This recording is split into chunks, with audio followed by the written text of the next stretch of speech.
I'd like to remind if you're a visitor to please sign in and everyone to silence their cell phones.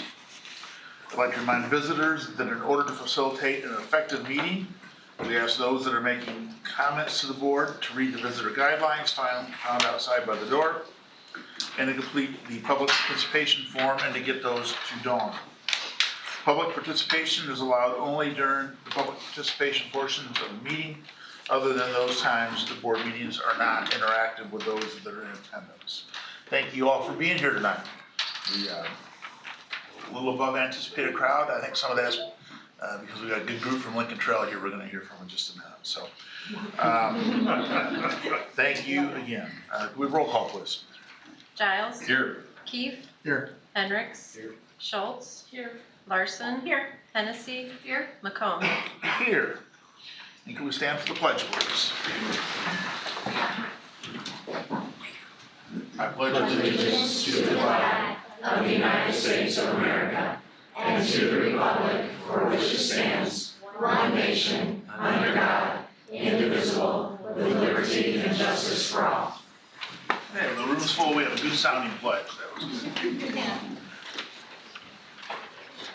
Board members, you've had an opportunity to look at the agenda for tonight's meeting. Is there a motion to approve the agenda?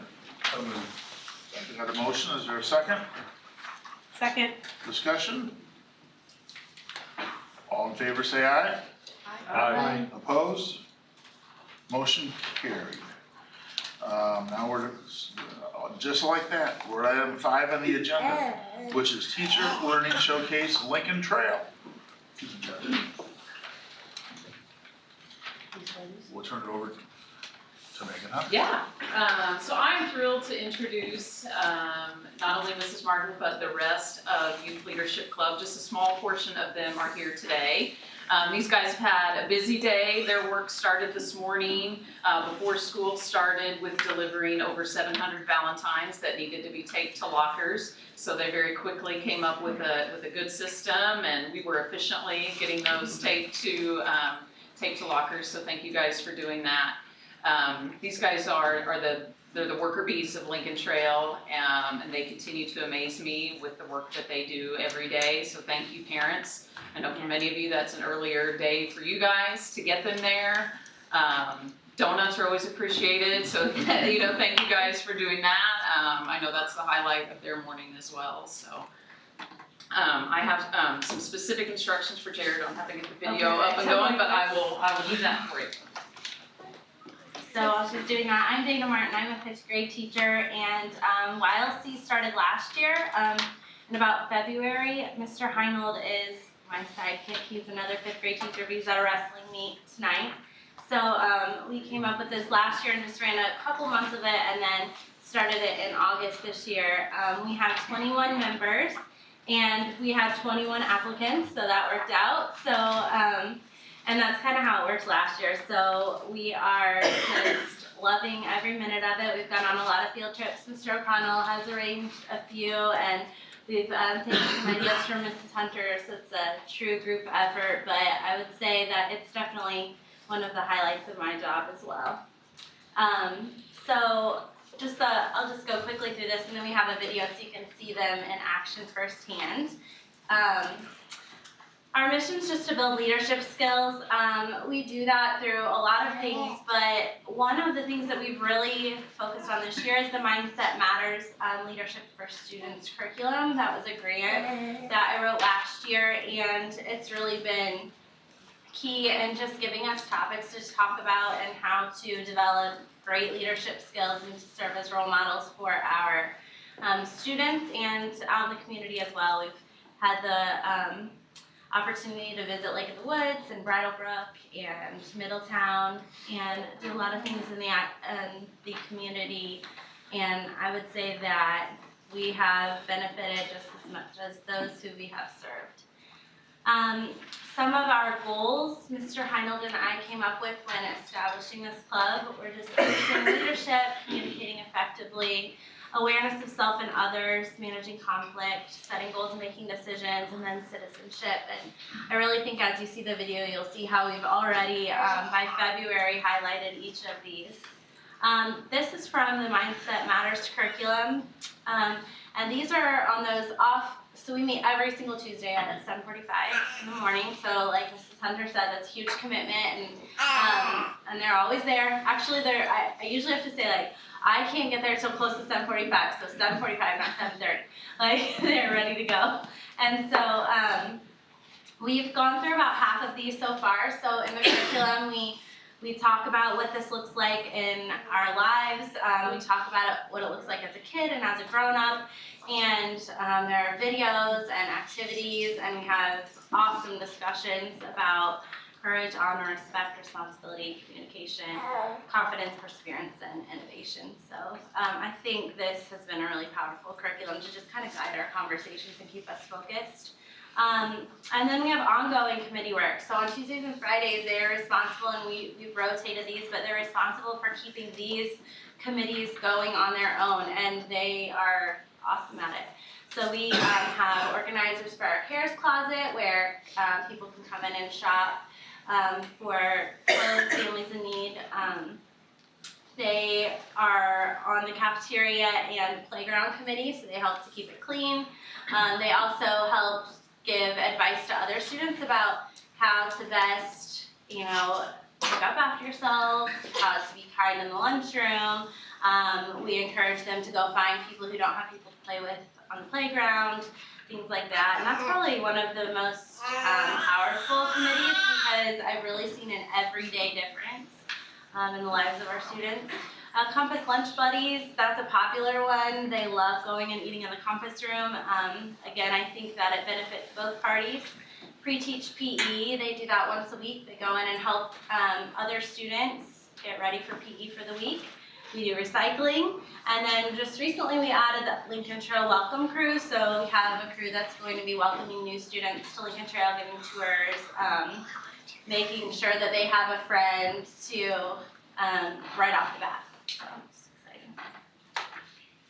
And then these are just extra projects we've done already since August. So we did the back to school social tours. We visited kindergartners and read to them and taught them about kindness. That was a favorite for sure.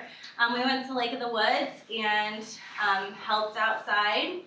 We helped with Veterans Day parking. We visited Bridlebrook and the memory care unit and made ornaments around the holidays.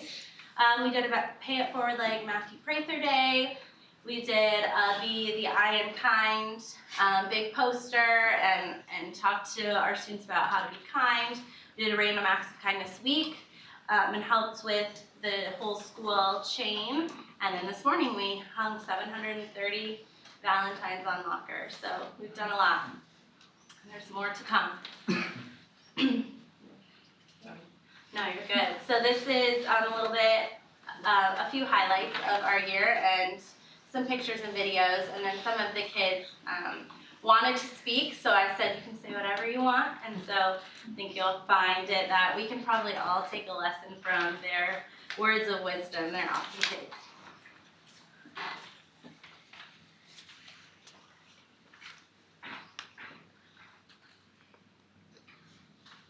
You can go full screen.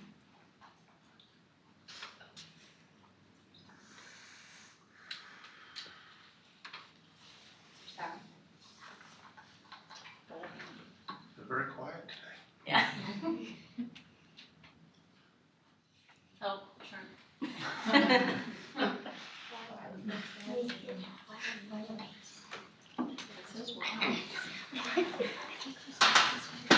No promises, no try. Actually, the best helpers are probably right there, so you know how to do it. I don't know how. No? Thanks for being honest.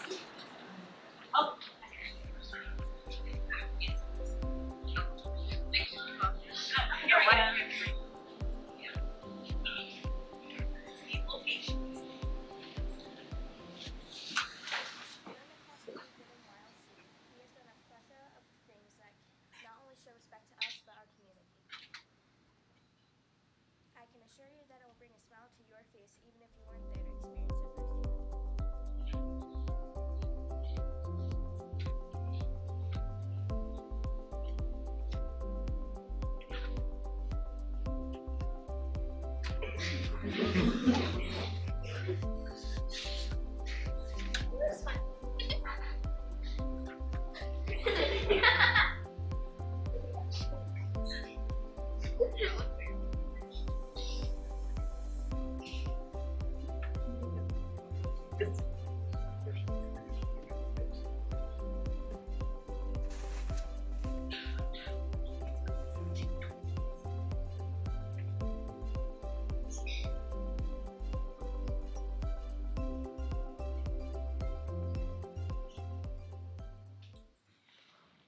We have been learning about courage. Courage is not the absence of fear, it is doing the right thing in spite of fear. Courage is like bravery. If you are brave, then you have a lot of courage. In YLC, we have to go on multiple field trips and meet multiple people to help out with multiple different things. You have to be able to have a whole lot of courage to be able to do whatever you need to do and meet new people. YLC has helped me learn a lot about courage. Courage is like bravery. You have to have a big heart. Courage is when you stand up to a bully. I know it's hard to stand up in front of a bully, but as a YLC member, it's our job. My favorite part of YLC that we've done is probably read to kindergartners. I was scared at first, but my courage took over. YLC is amazing. I love everything we do in YLC. YLC has made me earn more courage.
Respect is something you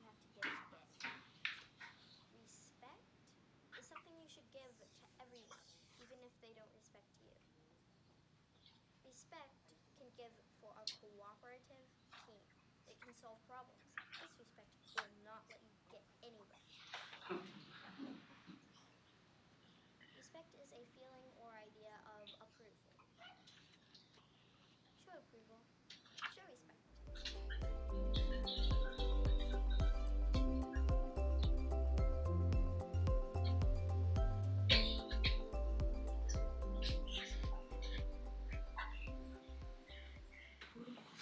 And then we had one little girl absent, and so do you want to say something? She had a speech written, and then she was absent, and then we had a cold day, and so she never got to record her part of the video. So, go. Oh, okay. Go. Yeah. My speech is about honor. Honor is a special respect or high regard. It could be an act or token that gets honor is a special respect or high regard, or it could be an act or token that gets you respect. You have to be given honor, you don't just have it. Some ways to receive honor is putting the good of the group before the good of yourself. You can think about what you need to do before what you want to do, so you can be responsible to earn honor. If you want to earn honor, you need to give it to others who deserve it. Honor is much like respect in this way. You have to live to a code of behavior. A code of behavior is the behavior you feel like you need to apply daily, and you create it. Rules are something everyone lives by, and you don't make them. That's the basics of honor. Good job. Thank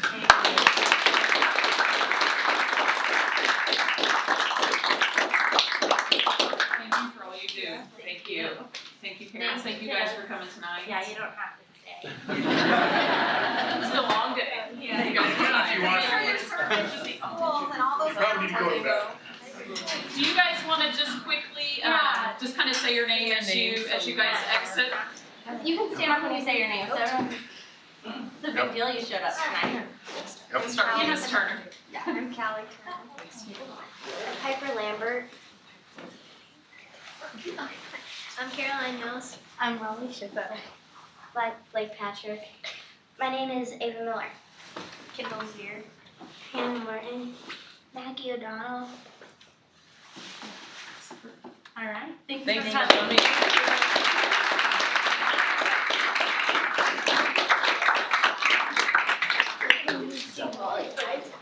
Thanks for coming.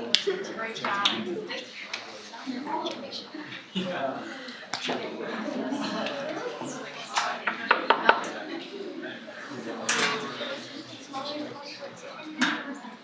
So good news for the rest of you, there's plenty of room up front now, if anybody'd like to move up, you can do that. Or move back.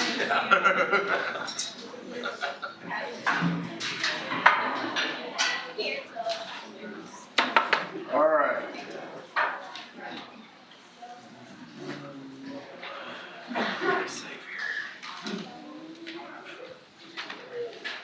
Next item, consent agenda. Board members, you have had a chance to look at the consent agenda and look at those items. It includes minutes of previous meetings, bills, treasurer's report, and personnel changes. Would anyone like to pull anything out of the consent agenda for individual discussion? Hearing none, is there a motion to approve the consent agenda? So moved. Is there a second? Second. The discussion on the consent agenda. Roll call vote, please. Hennessy, Yes. Schultz, Keith, Yes. Giles, Yes. Hendricks, Yes. Larson, Yes. McComb. Yes, thank you. Donations, Dr. Hall. Yes, thank you. We have 2 donations this month. The first one is from the Vineyard Church to the district. This is cash for our social work fund in the amount of $5,000. And the second donation is from Lisa Powell. It's a donation to Lincoln Trail. It's cash for the Give Me 5 backpack program for $75. So we are very, very thankful and fortunate to have such generosity in our community. And those funds in the social work fund are used for a variety of purposes in our district with our families. So thank you to both of those donors. Is there a motion to approve the donations? So moved. Is there a second? Second. Discussion on donations? I can't recall how many years is it that we've seen the money for the social work fund, but it's been several, I know. It's very much appreciated. Yeah, from the Vineyard. Roll call vote, please. Hendricks, Yes. Hennessy, Yes. Schultz, Yes. Larson, Yes. Giles, Yes. Keith, Yes. McComb. Yes, communication time. Anyone here from the PTO tonight? MSEA. Foundation, Lori, anything? I have an update from the foundation that March 1st is the scholarship month for the district. The foundation will accept applications for the scholarships that are on our website from the 1st through the 31st, and they plan to award over $20,000 in scholarship monies, and most of that money is raised from the Bulldog Bash that we hold annually. They're based on a wide variety of criteria, and we encourage you who know Mahomet-Seymour seniors to have them check out the Mahomet-Seymour Education Foundation website and apply. That's all we have for the foundation. Visitors, we have two visitors that have asked to speak tonight. Danny Teets.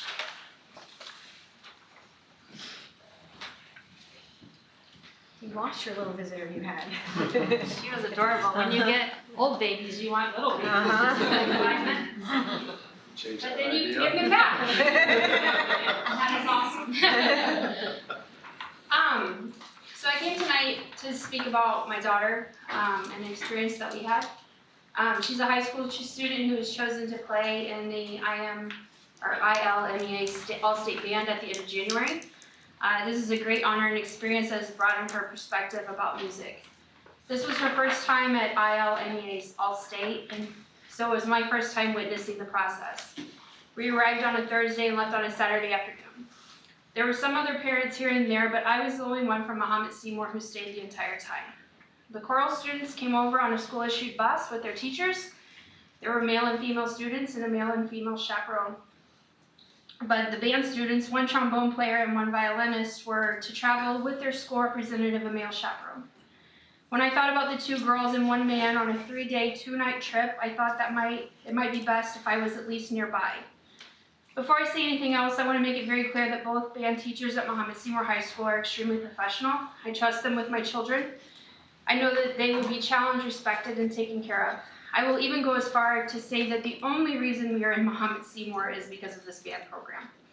But something about sending a female student with a male chaperone on a trip like that didn't feel right to me. So I was relieved when the band director asked if I would be willing to foot my own bill and come just to be there during the time. We both agreed that this seemed like a situation where both students and the teacher could be put in some uncomfortable situations. While I trust this man, I worried about my daughter or the two girls being taken to and from the hotel to the practice location. I worried about one girl being in a car with one man for even 10 minutes. I worried about them eating lunch and dinner together. I worried about if one girl fell ill, would he be the one to go into their hotel room? I worried about if one of those girls needed something, maybe something they didn't feel comfortable asking a male chaperone for, how would that work? In the same breath, I was also worried about the chaperone. Would he feel awkward at lunch with two girls? Would he be nervous in a car if just one girl were in there? Would he be able to leave the hotel if one of them needed something? Who would be there with the girls then? That's just the surface of the issues that ran through my mind. There are things that happen to both children and to adults that made this situation more than sticky. So I made reservations, and anytime they went anywhere in the car, I was with them. Anytime they ate together, I was there. I walked around the mall with them. I'm really glad I did this. I had questions about how the band students would be with the choral students. On the first day we were there, the choral students worked all day while the band students, the two girls, had the entire day to be in Peoria.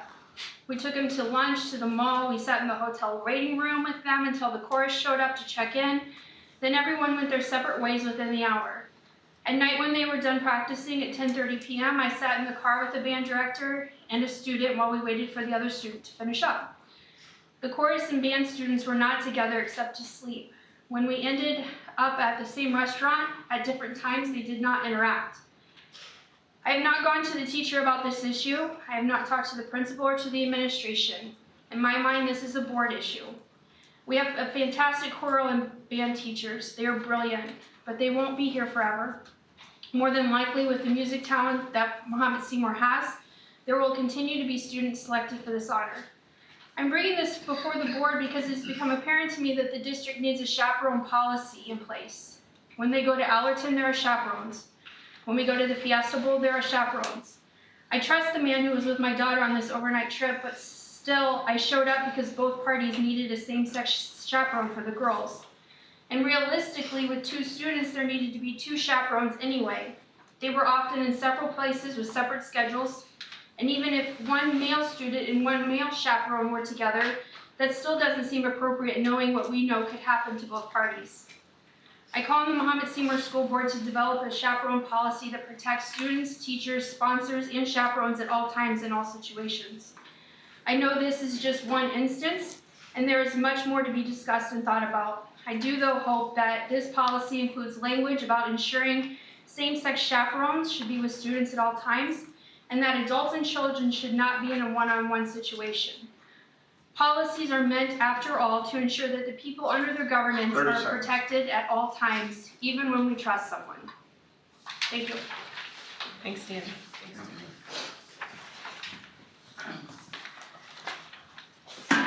Thank you, Danny. Second is Jill Guth.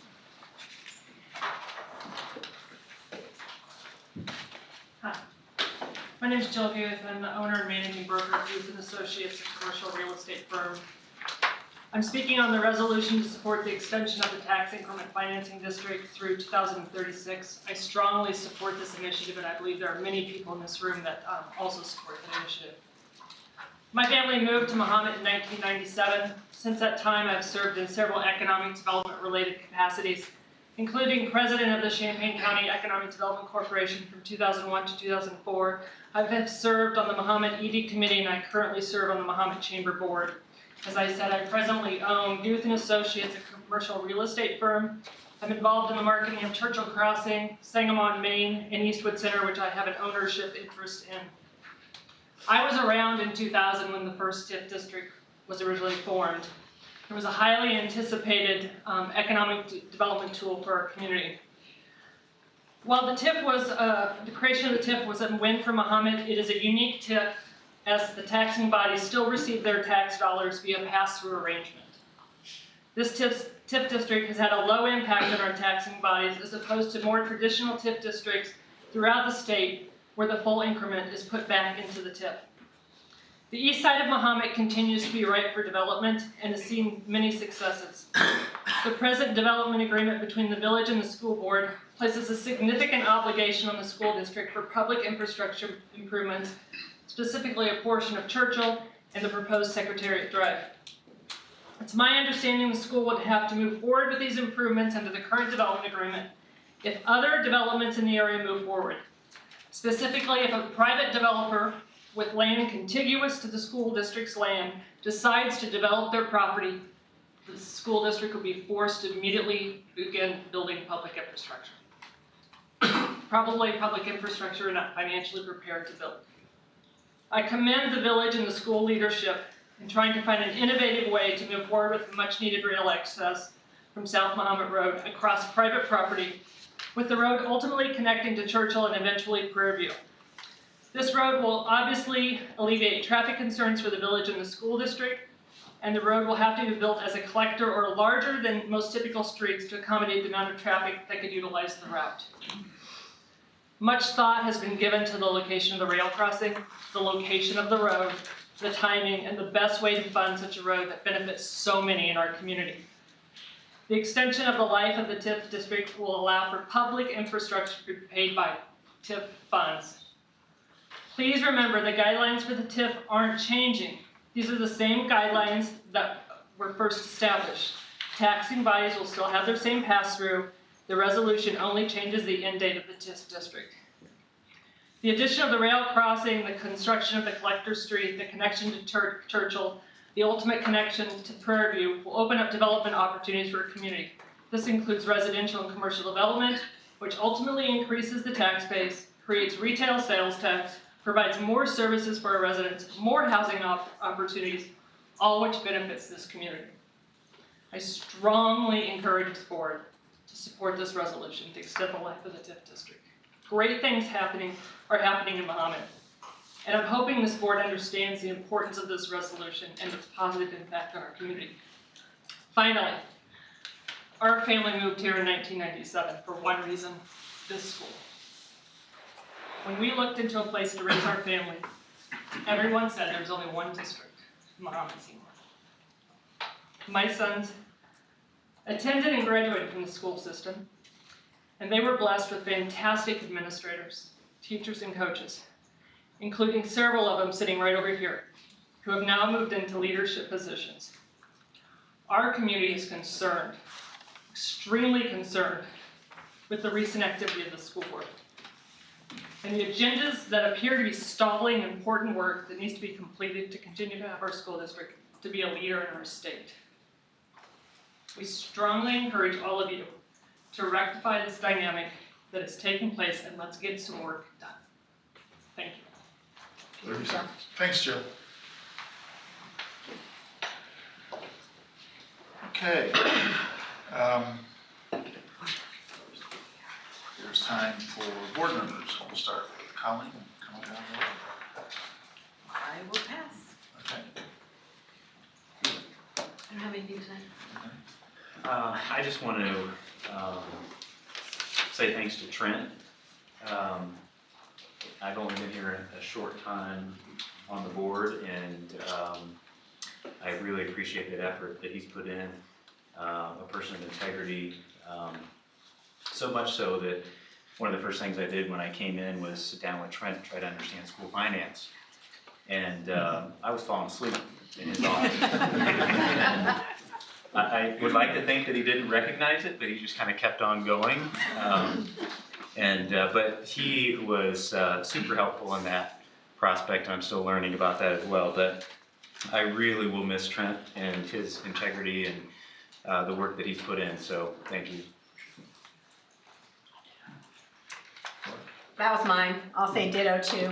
I've worked in public education for 23 or 4 years. I happen to also teach at the university, and I teach school policy, and Trent was invited to speak about school finance, and when he left, my students were like, hey, we really understand it now. And I hadn't had that success before, and I relied on him to do that, so I'm grateful for that. I'm grateful for the information that you give us, and you set a good benchmark for what we need to do to hire the right person for the next job, so thank you to you and your family for your commitment to Mahomet. I appreciate the suggestion about policy that Mrs. Teets made, and I just have been so excited. There's been so much going on, like with our jazz band, our color guard had an amazing weekend, and then I myself have had cancer, and we had our Coaches versus Cancer event this past weekend, and it was just really exciting to see all the people come out, and we have a lot of really good things going on, and those young people tonight spoke really highly of the influence that our schools have on their lives, and I'm proud to be on the board that serves that capacity. So, a week ago, I got a story about one of our schools that I was very happy to hear, and I had a plan to come to this meeting and sing their praises about how great the principal is doing. And then I got a different story about a different school, and a different story about a different school. And I've now gotten stories from people just yesterday that are just positive reflections of what's going on with our principals. These are stories I'm hearing about the leadership that our principals are providing and the good things that they're doing for our kids. And so I don't want to just focus on one. I just want to say all across the board, I've heard great things, and I really appreciate the work you're doing. I would second the motion on Trent. Lori, what you neglected to say is whether anybody fell asleep in his class. Nobody fell asleep in my class. Standing ovation. I would like to echo it and thank on the music program. We're fortunate to be where we are here in Champaign. We're so close to so many things in Champaign, but with as much as what goes on downstate in Peoria, where I grew up, know the facilities and so forth, it's great to not have to drive to Chicago. So wonderful to hear that that tradition still goes on. Echo a lot of things, a lot of great things going on in our buildings. Sure appreciate all that. Friday night was Coaches versus Cancer, and folks that are in this room, Jill and Coach Benedict and Principal Benedict, kicked all that off for us several years ago, and it's been going strong for a long time. And in light of family events in my life, that's taken on more significance the last couple of years. I was happy to be a part of that Friday night and see it continue to flourish. And then, of course, you know, it's a sad day when I got the call that Trent was leaving. And as has been mentioned, we will miss him a bunch. hard pressed to find anybody around who knows more about school finances and does a better job than Trenton does. And it will be difficult shoes for us to replace here. We've been fortunate to have him here. And certainly want to wish you, this isn't your last meeting yet, I don't guess, you'll be here one more time. No. We're taking official action on that tonight, so it's particularly sad from that standpoint. But sure appreciate everything you've done over the years. I'm probably the only one here that was around when Trent showed up. And he was this young, shiny, wet behind the ears young guy. Still looks a lot like that. He's added the beard, that helps him a little bit. But just did a great job from day one. His commitment to the district has been outstanding, and appreciate that. So there you go. Next. Oh, financial update. Try next. I wish I could say this financial update would be more exciting than others, but no. My first goal is to put Jeremy to sleep. Second goal is to explain this ISBE financial score. So we'll do that. Wake up, Jeremy. Here we go. All right. Okay, so yeah, the ISBE, the State Board of Education financial score, we have a score every year. They have not released the 2020 score, which is based on 18-19 data yet. First, they allow school districts to add comments after seeing the score and reviewing it for accuracy and that kind of thing. As you can imagine, this 18-19 fiscal year requires quite a few comments. Can anyone guess why? I know Robert should tell us from the village. Yeah, the county was late in payments, if you haven't heard. So, so I'm going to run through each of the 5 factors that play into this overall score and explain really what the score should be. So I'm going to pass these out. I have a copy of that score sheet for everybody, along with the comments on the back of the comments that I submitted to the state. That kind of debunks each of the scores for each of the 5 components and why they're flawed. And that's the purpose of the whole thing. I'm going to pass that to you.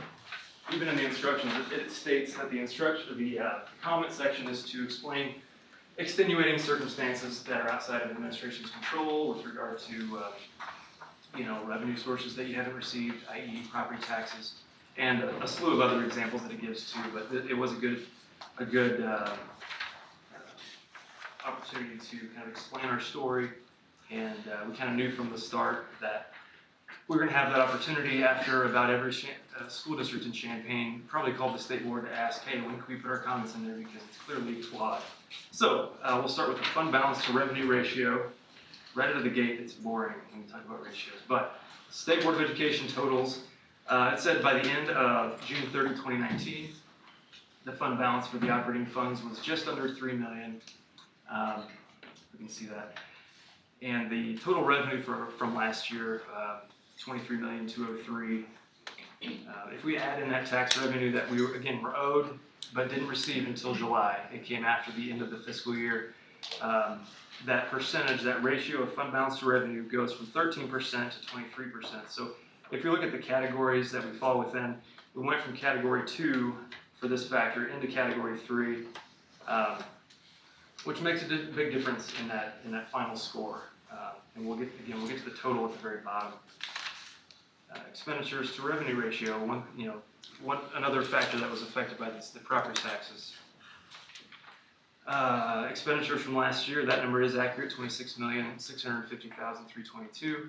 There's the same $23 million number from revenue, but we add in that tax revenue we didn't receive, and then we're very close to break even. So this ratio looks at, we started out, again, at category 2, where it said the district is spending $1.10 to $1.20. So before we were spending $1.15 for every dollar we receive in revenue. With the accurate numbers, it's more like we're spending $1.01 for every dollar of revenue received. Much better and more accurate figures there. And that brings us from category 2 to category 3. Days of cash on hand, surprise, surprise, that was also affected.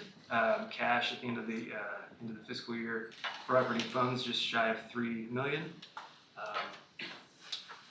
the auditors from this past summer figured our operating costs per day at $74,029.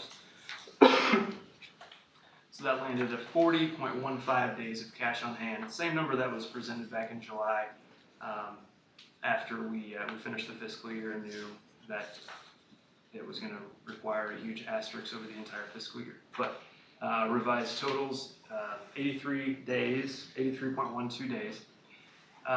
This component of the total score, we moved from category, I guess we stayed under category 2. We've talked at length about days of cash on hand. The category 4, 180 days of cash on hand. In my own personal opinion, I think that's too high. I think that's not being as responsible to taxpayers as we should be. We've hovered around 90 days, and we've kind of targeted that. We have not stockpiled cash. We typically like to add staff instead of, stockpiling cash. We have class sizes that we like to decrease when we can. So that category did not decrease in terms of the category 2 to 3. But it did get close to 90 days, and that would then put us under category 3. Short-term borrowing, we have not had any short-term borrowing since I've been here and well beyond that. Now, if we would have had to issue tax anticipation warrants, like we kind of had on the launch pad in May and June, because of the late property taxes, that would have factored into this, and that would have affected our score negatively. So thankfully, we did not have to do that. We did have some reserves to make through that valley, but again, that's another example of the long reach of that late property tax money. Percent of long-term debt margin. Our long-term debt outstanding as of the end of June 19, $34,432,000. We just built a gorgeous school building, so we have some debt from that. Now our debt capacity is long-term debt allowed $53,165,430. And this, I'll kind of reference the back of the comments here.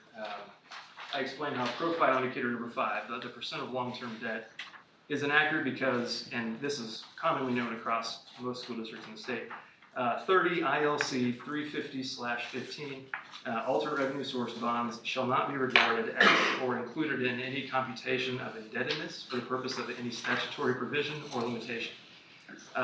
Basically what that's saying is alternate revenue source bonds that are backed by the 1% sales tax should not be included in that in the outstanding debt. That's the Local Debt Reform Act that I referenced with the 30 ILCS. So as of June 30, 2019, we had $8,335,000 in alternate revenue source bonds that again are not on the tax rolls, not paid by property taxes, but rather are paid by the county school facility sales tax.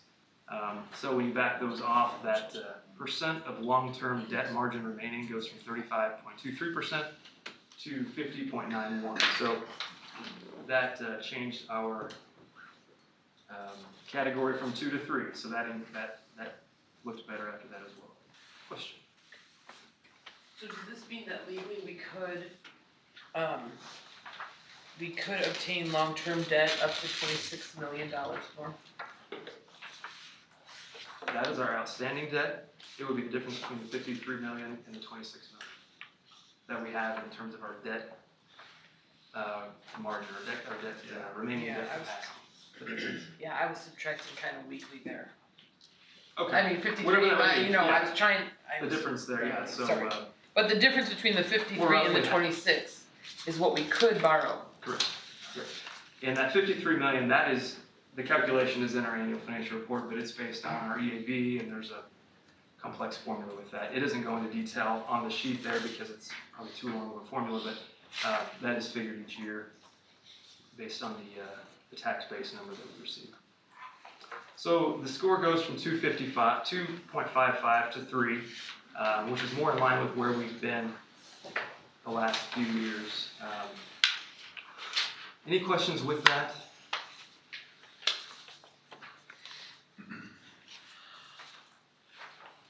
Like I said, we have not stockpiled cash. Those top 3 factors could be higher and are higher in other districts.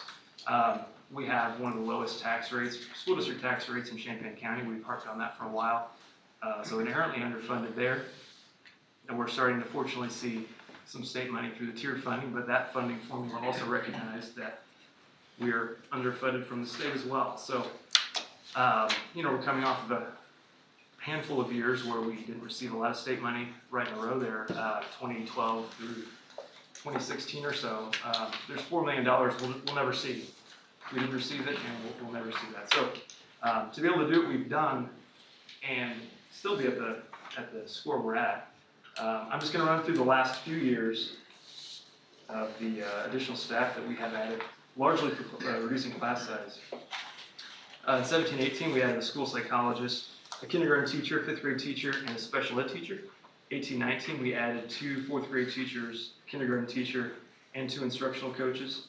And then this year we did add a kindergarten teacher, 1st grade teacher, health and wellness teacher at Middletown, and a high school guidance counselor.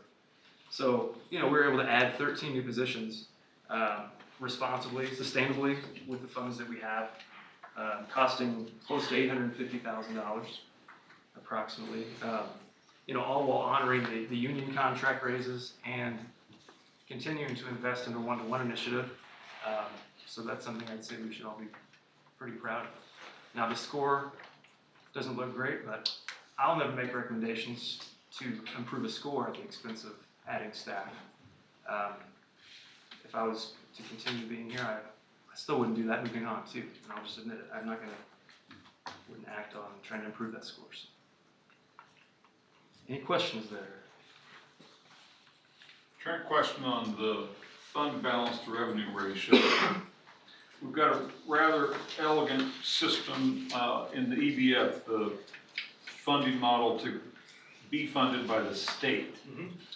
But it doesn't appear that they give any consideration in those changed ratios depending upon our reliance on that very same state or local property taxes. Mm-hmm. As those flip-flop between the Chicago counties and us, I presume these recommendations for who's in which category don't change? No, I mean, they're fixed all the way across the state? Yeah. Even if they're vastly, vastly different funding models? Right. Yeah, there's no footnote beneath these to show this year. Yeah. In fact, it seems like they kind of operate isolated from each other. As Lindsay and I talked about it today, I think the ISBU financial profile score was put together because they were probably, the state was put to task of putting some sort of financial model together to be able to compare one to the next. And I don't know, there's plenty of reasons that there's too many caveats within it that require explaining to really make much use of it, in my opinion.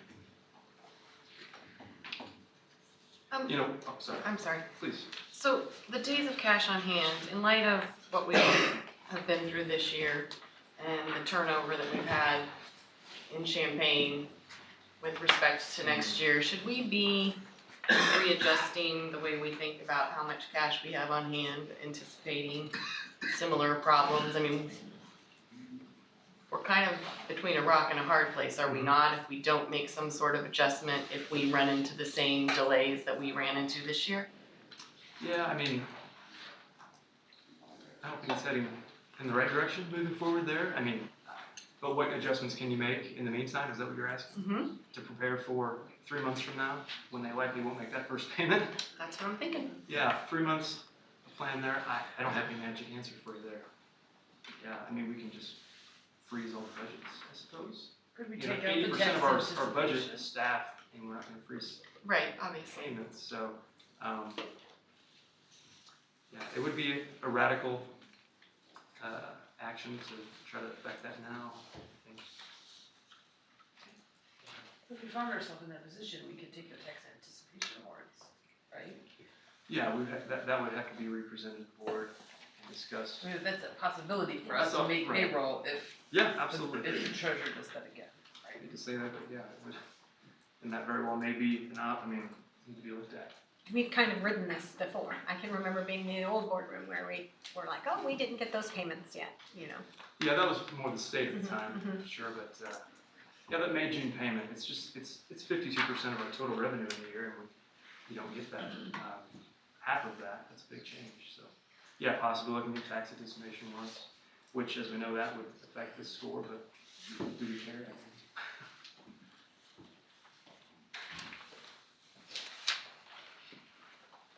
Any questions there?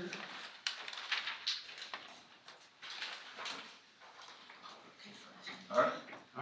You got no questions? Thank you, Trent. Right now, we are getting ready to start new business, and you see we've got 7 new business items. One of those items, number 6, is Fieldhouse. And our state rep, the Honorable Chapin Rose, just was able to break free for a few minutes tonight. And if you'll humor us and let us take, we're not gonna take that out of order, that item, but Mr. Rose has some exciting news to share, so. So, You can go up to the podium if you like. sure. Hey, everybody can hear me, right? Good.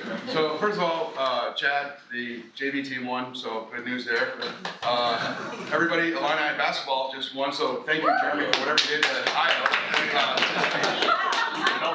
Yeah, and so in the spirit of some good news, I thought I'd maybe deliver some more.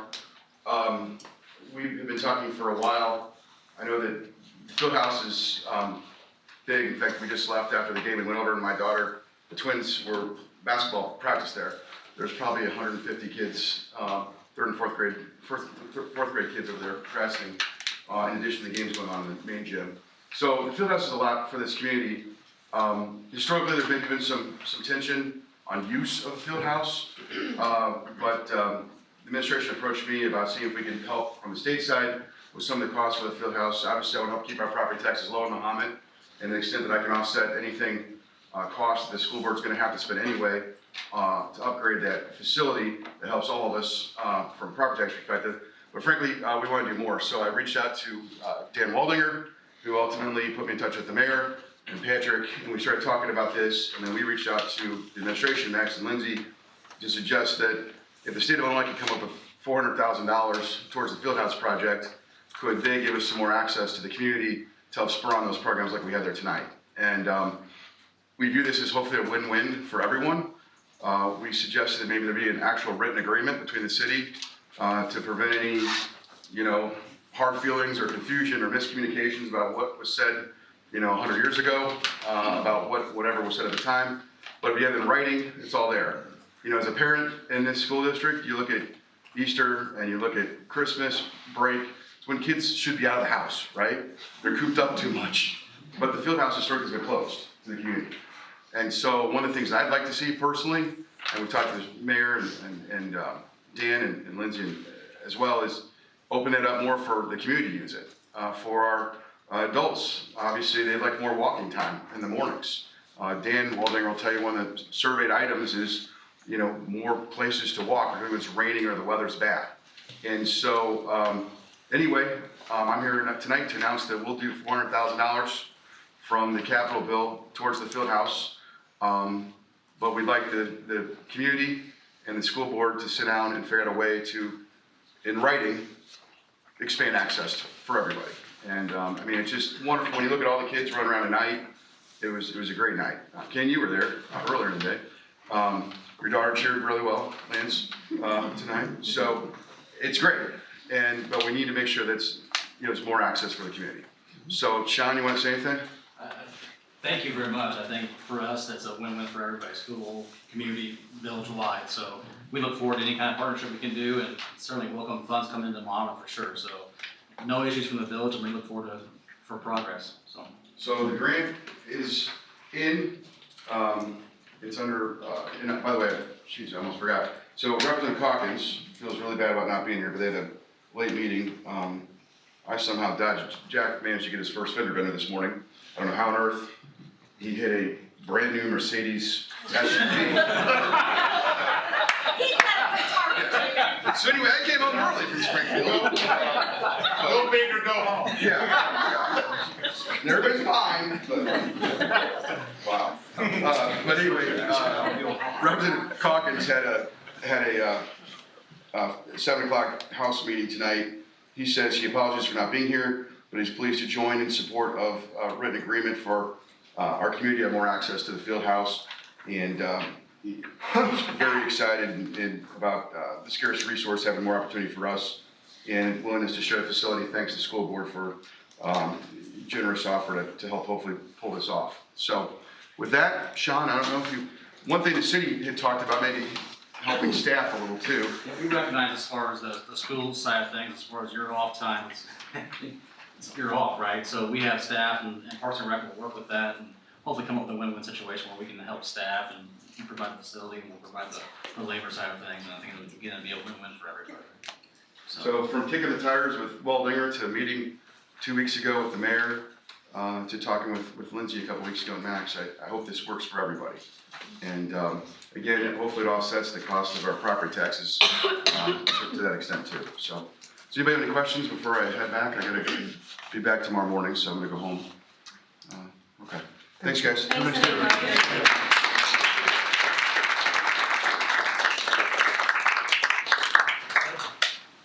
Okay, Thanks. there we go.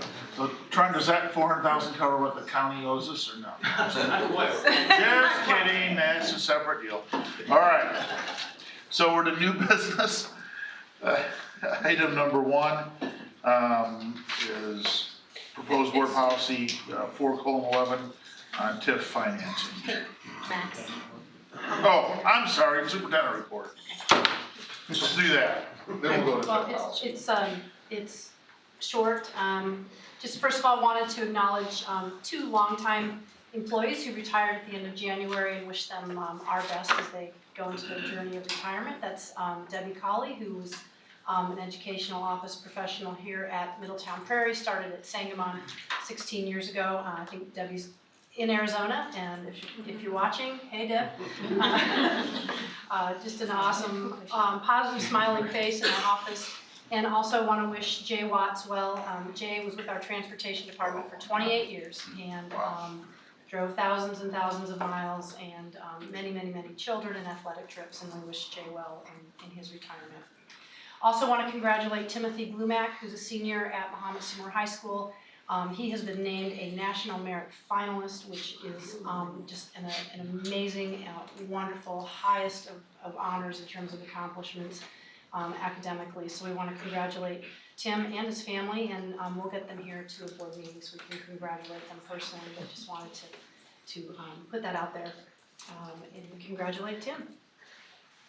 Okay, very good. Questions for Dr. Hall?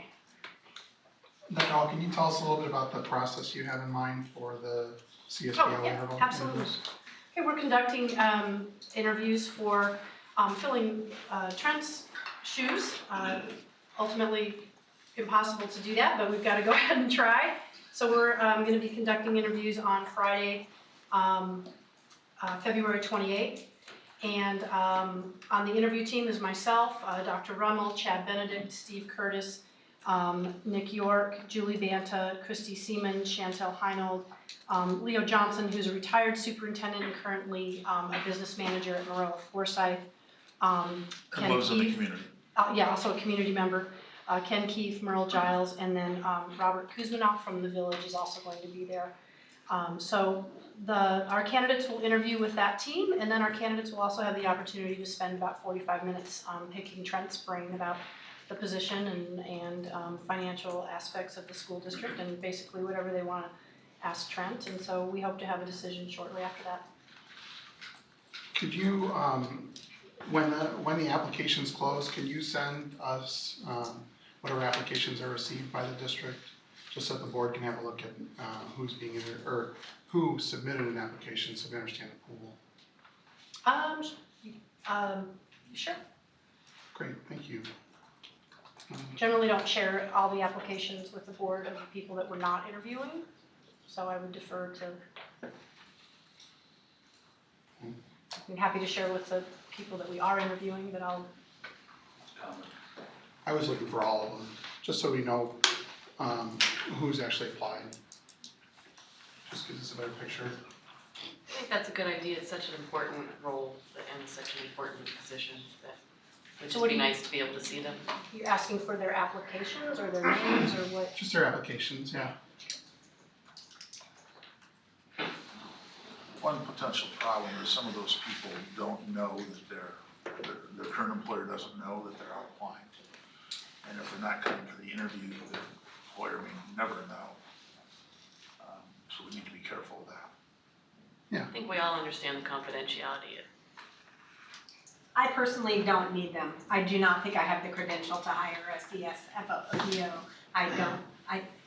So, I mean, anybody else can have them, that's fine, but a name and someone's credentials, that doesn't, that's not my qualifications. That's why I have you. But thank you. So, you can take that one off. That was my only question, thank you. Oh, actually, I'm sorry, is there anything in the practices about what Ms. Teets brought up tonight? And it's okay if you just don't know off the top of your head. Yeah, actually there are, and there's quite a bit of, I guess, backstory and information that I don't think is really Okay, a public conversation. that makes sense. Thank you.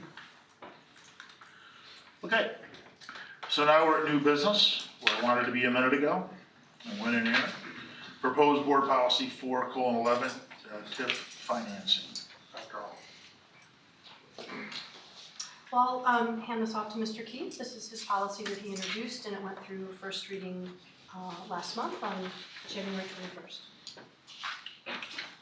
Okay, so just as a review, folks that were at the last meeting, this is a new policy being proposed, policy 411, and it basically recognizes the critical importance of TIF districts as they relate to the school board.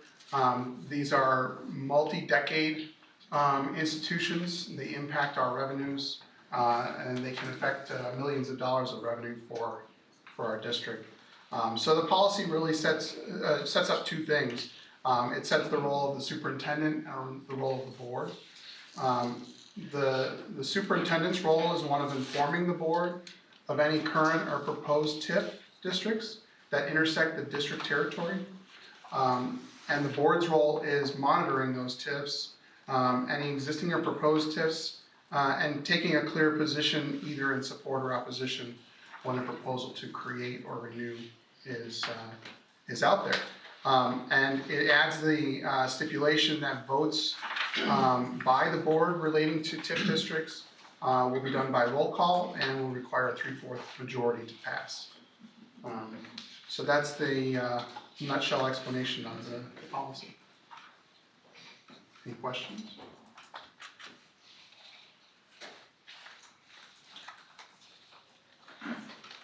Questions for Mr. Keith?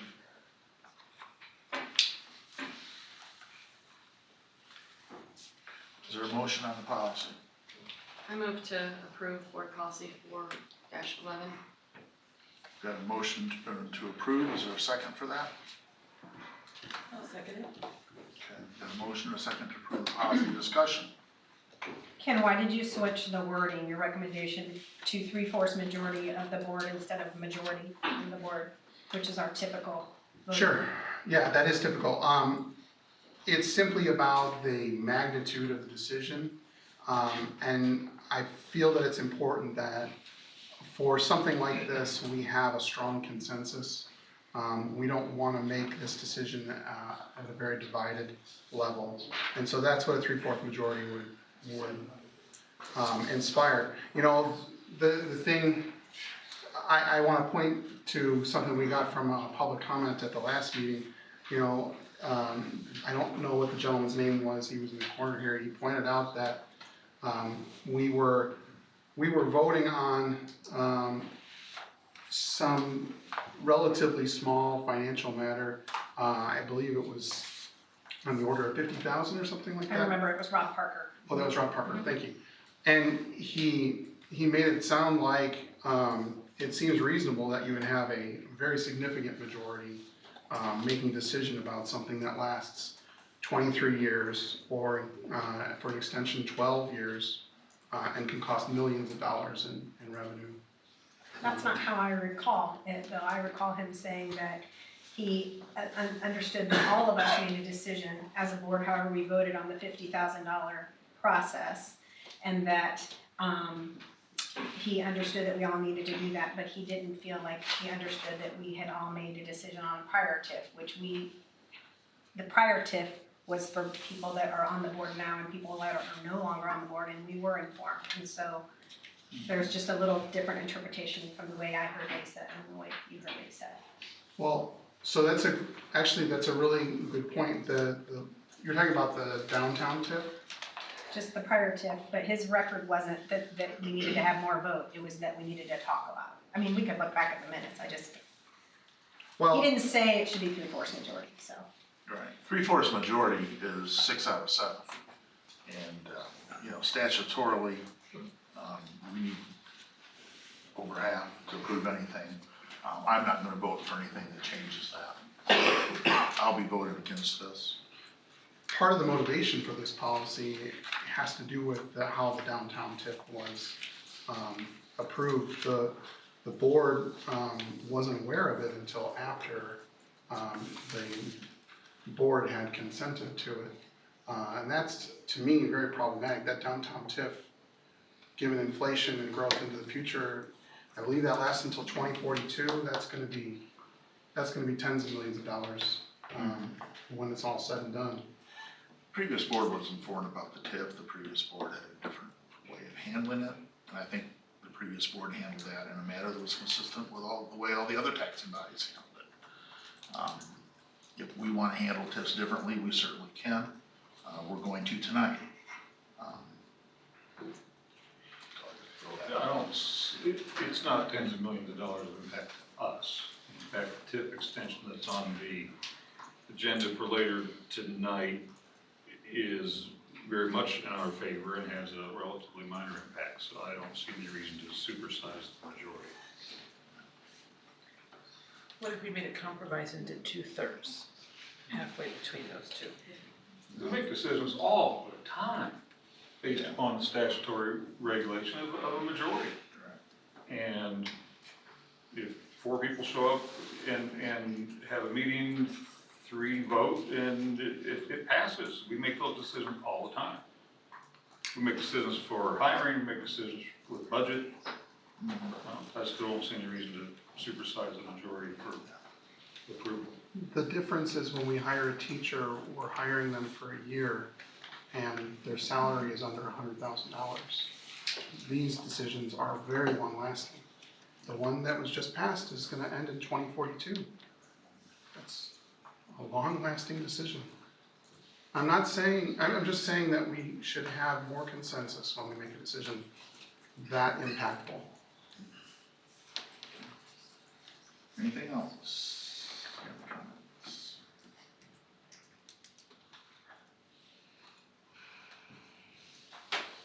Okay. Hearing none, the motion is to approve the policy, and that's what we're voting on. We have a roll call, please. Public comment? Oh, I'm sorry, yes. Public comment, I forgot about that part. We've got 5 minutes if anyone in the audience would like to speak out on this particular issue. I think you make long-term decisions all the time, like building buildings for millions of dollars. I think you do that on simple majorities, I understand. So, thinks that's, as a non-school board member, having not served that role and spent a lot of money in the finance role for the last 36 years, I'm not sure how that would be tenable to go to supermajority. Can't see it.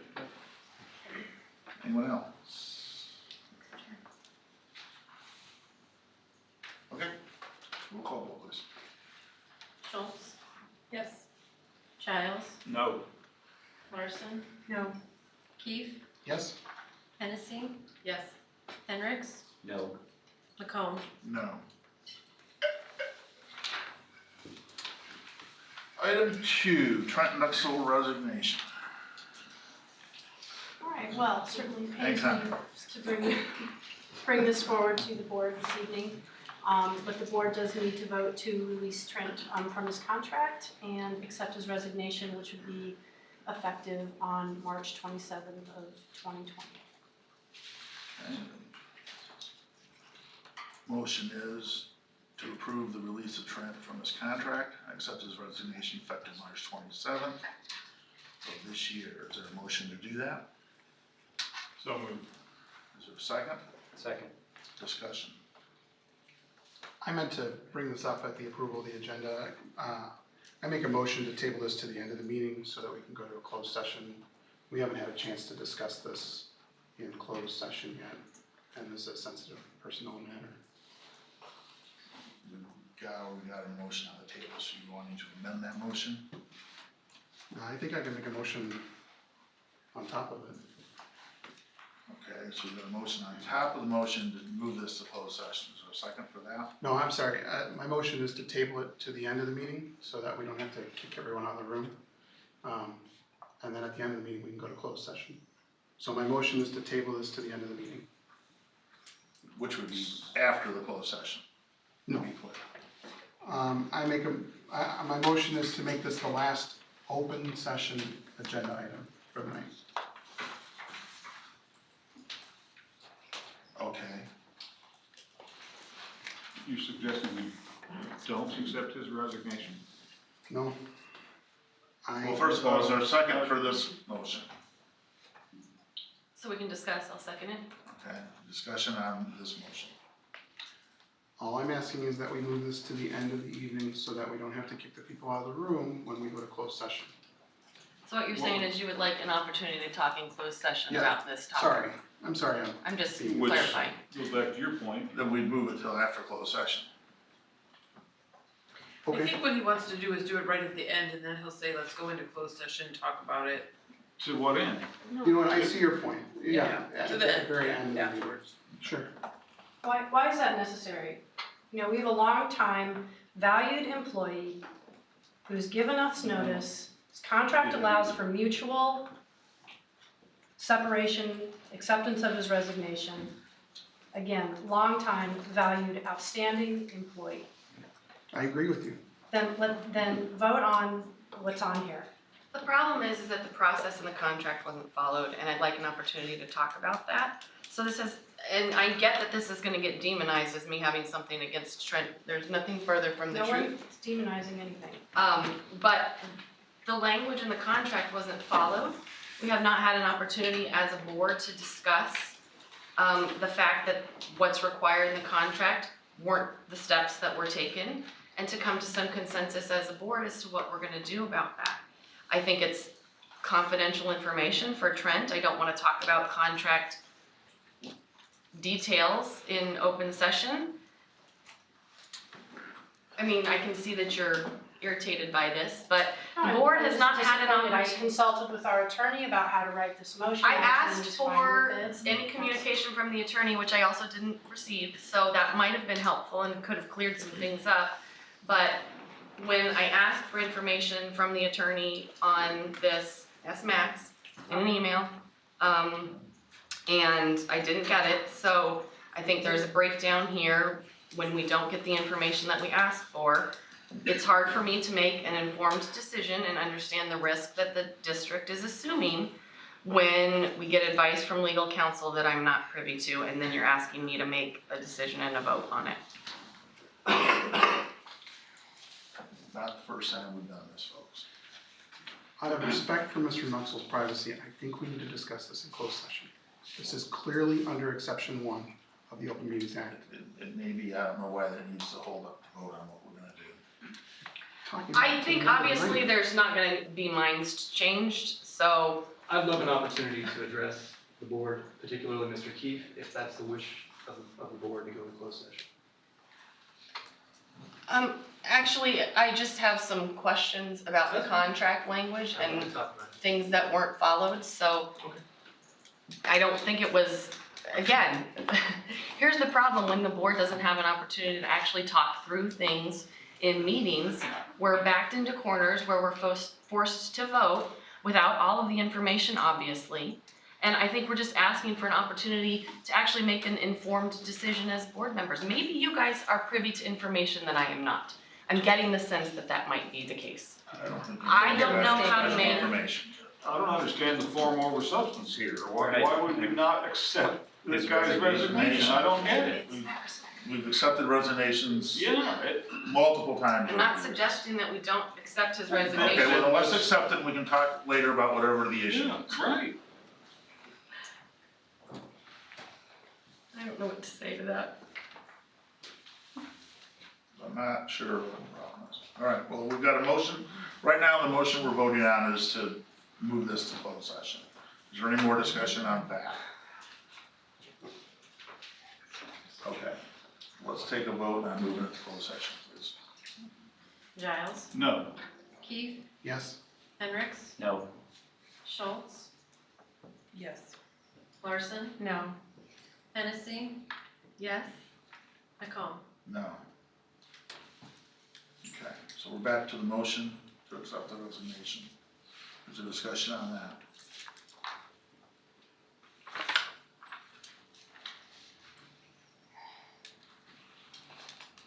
I apologize, I did not throw that last one out to the crowd. If anyone would like to make a comment from the public, you're more than welcome to do that. I'll comment on this. Okay. I can't believe that's a perfect example of an opportunity to recognize a great service of somebody who's done a fantastic job. And the board just took it and twisted it around, and it's something that's ridiculous. The guy wants to leave and turn in a resignation and just accept it and go. And if you've got backstory problems, keep them to yourself and solve that some other way than in the meeting at his last meeting or his next last. It's unbelievable. You know what? I think you guys missed the point so many times. It's a question of legalities. I mean, why bother writing a contract of employment for anybody if at any point it's kind of like, oh, well, it's a legality issue. It's not a personnel issue. Anyone else? I mean, if I bought a house, and then, you know, like all of a sudden I decide, oh, you know what, I really don't like that house. You know, people are gonna say, well, you know, because of, you know, you've been a long-time resident, okay, we'll let you write a contract. Things don't work that way.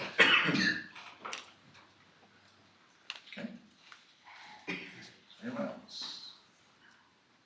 All right, roll I call. have something to say.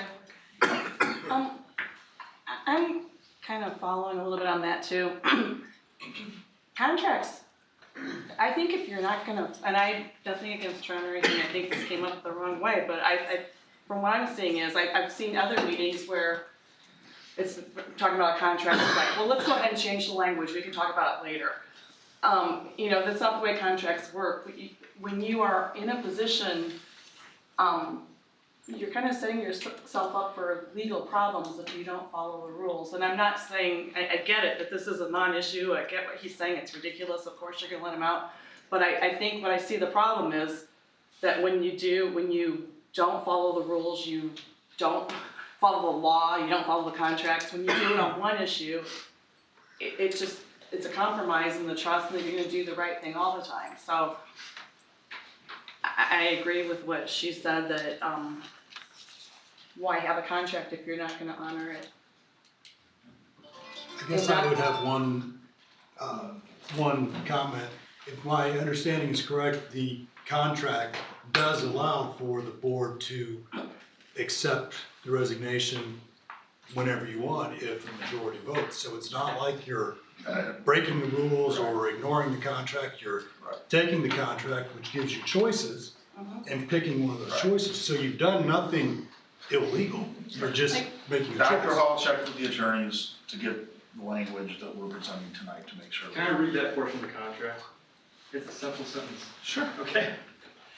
Number 2, as part of the contract, all right, termination by agreement. During the term of this agreement, the board and the administrator may mutually agree in writing to terminate this agreement.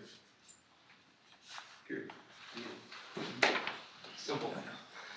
Can I just say one more thing? I don't understand if there's people on the board that feel like they're in a bad position, that they don't have the knowledge. Obviously, you're gonna let them out, and obviously, but I don't understand why you don't want to discuss it. Why when people feel like they're trying to protect themselves from doing something wrong, why can't you just talk? It's like butting heads here. And all the time wasted, I'm you not sure what could. there is not to understand, we just read the contract. That's not all the language in the contract, just so you know. I mean, I can't get into it because we have confidentiality issues, but if you don't want to discuss this as a board, that's what I need to understand, and that's the impression that I'm getting. I just want to state clearly for the record, I think Mr. Nuxel's done a fantastic job for this district. My vote tonight is not a reflection of my opinion on his job. It's a reflection of my concerns that we have operational, we have legal concerns that the board hasn't discussed. That's all it is. We're going on the recommendation of the attorney. I don't. We haven't had a chance to discuss it.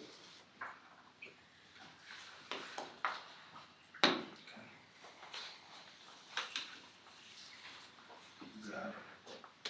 Oh, stop. Okay. All right. Anybody else, anything else? Roll call, please. Keith, I abstain. Larson, I'm voting to let the motion, I'm sorry, is the motion? To approve the release. Yes. Hennessy, Present? Hendricks, Yes. Schultz, Yes. Giles, Yes. McComb. Yes.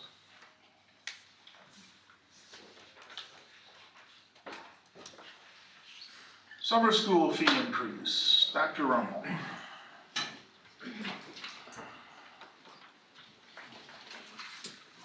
So Trent's gonna pull up the proposed changes to summer school. So the fees for summer school have remained pretty consistent in the past. I believe in 2015 there was a $5 raise, in 2013 there was a $5 raise. And as you can see, we're requesting pretty significant fee increase for speech, driver's ed. We'll be adding math this year, and I kind of want to explain why we're requesting the additional fees. Until this summer, we have not offered transportation as part of summer school. We're adding math this year. The math course that we're adding is Algebra 1B. Purpose for adding Algebra 1B is so that we can get more students on track for Algebra 2 their junior year, to give them a better shot at getting a what would be a college and career readiness score in math on their SAT. It's near impossible to get such a score without exposure to Algebra 2. Many of the students that are in Algebra 1B are students in those courses that do not start, let's say Algebra 1, geometry, Algebra 2 track, that start on it is a track, call it what you want. More of those students are on free and reduced lunch. And so we need to offer transportation in the summer so students have access to these courses. The enrollment numbers there do not count for the capacity of those courses. They allow for flexibility to reflect percentage of students that may enroll on free and reduced lunch. So all we're capturing there is our anticipated fees that we would capture, not taking into account the fees that would be waived for students on free and reduced lunch. We're counting in, for bus driver and fuel, 2 routes instead of 1. I'm not sure at this time, until we open up summer school enrollment, whether we'll need 2 routes to make this work. But that is, all in all, the goal over the past.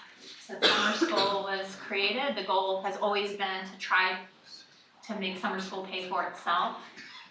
And so we need the increase in fees in order to add the new math course, which will run both sessions in order to get the full year of Algebra 1B, and then add the transportation.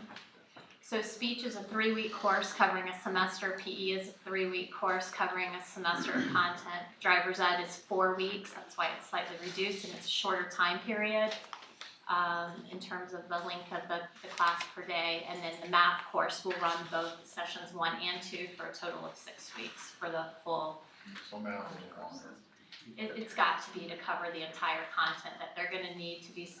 They've got to cover the Algebra 1B content in order to be ready for Algebra 2 their junior year, or their senior year, depending on where they are is my request. The recommendation is that we adopt a proposed fee schedule for summer school. Is there a motion to do that? So moved. Is there a second? Second. Okay, discussion. Just a question on the driver's ed fee. Is it different in the regular semesters than the summer, or is it the same? This is not, this is the book part. This is the This is the classroom Got it. time. This is Got not it. the behind the So wheel. during school, yeah, there isn't. All right. Don't get excited. Well, I thought we made a whole lot more way back when, so It's the behind the wheel part.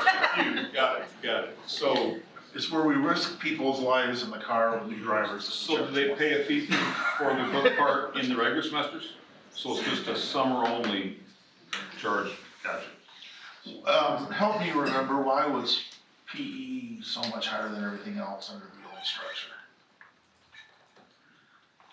It would pick up the cost, like the students would go to different activities, so they. Oh, bowling okay. and golf Okay. and different things, and so, yeah. So we, Actually, PE in the summer as opposed to right here. thank you. Good to have an ex-PE teacher.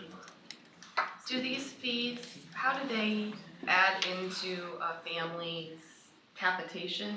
Is this separate than what they would pay in the upcoming school year as well? So they would pay these and then they would still have to hit their cap once they come to the school These year? are this is kind of like above and beyond that you want to do. So you want to try to get ahead, and this is your time to get ahead.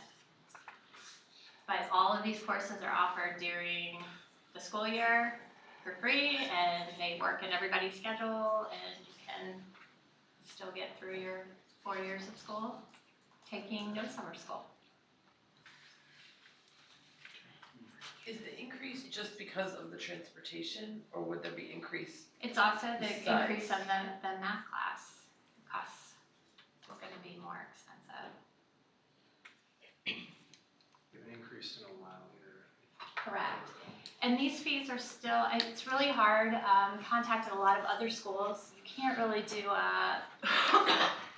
wasn't really an easy way to kind of compare because a lot of schools don't offer summer school. Some schools offer summer school, and then they have a different fee structure based on whether you're a resident of their district or not a resident of their district, whether you're taking it for credit recovery or whether you're taking it for an initial course. It is all over the place, but I will definitely say these are not on the high end of those at all. So. And so these fees are the same whether or not you participate in the transportation? Yes.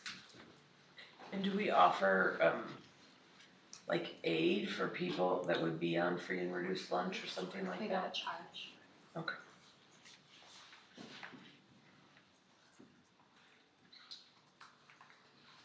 Okay, any other questions from the board? Any questions from the audience? Comments?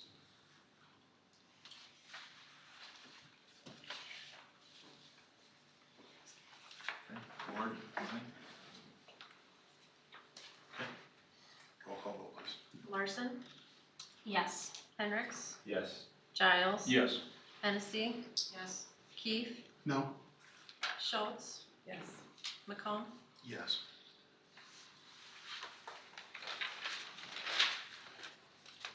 Okay, Okay. item 4, Dr. Rummel, math readiness. So Garrett Risley proposed to all the right people a new math course at the high school. This will be a self-contained special ed math course, math readiness, really meeting the needs of some of our students who may not be prepared to go into Algebra 2 or some of our higher level classes. It'll be available to kids. They do have to have an IEP. They may have been always coming out of another self-contained math class. So currently we offer math topics. Kids that are in that class take that class then for different topics for the 4 years, but they take that math topics course for 4 years. By allowing or creating of this math readiness course, some of those students that would take math topics for 2 years and then would move into math readiness for 2 years. And this course is really focused on their transitional goals that are required as part of their IEP. He's worked closely with Parkland to get some content and some materials and resources together so that our students will be better prepared to take the placement exam there at Parkland, hopefully helping them move directly into a credit-bearing class is kind of the goal of that, while at the same time meeting their secondary transitional goals. So that is the class that he's proposing. And with that, we are recommending the elimination of Action Ed. That course has had steady enrollment decline for many years. We have one student enrolled this year. So unfortunately, it's probably time for that course to go. The good news is for students that are still interested in education, Parkland has offered through their early academy, now has an education pathway with 4 courses there that students can take, and there is a practicum piece to that. So kids that were interested in that, they still have an opportunity to get that practicum piece and still take an education course. Probably a little bit better structured and with some classroom time as well. So those are the recommendations for the new courses.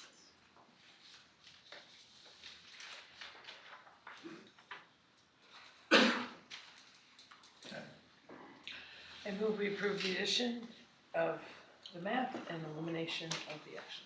All right, got a motion on the floor, is there a second? Second? Okay, discussion, or questions from the floor?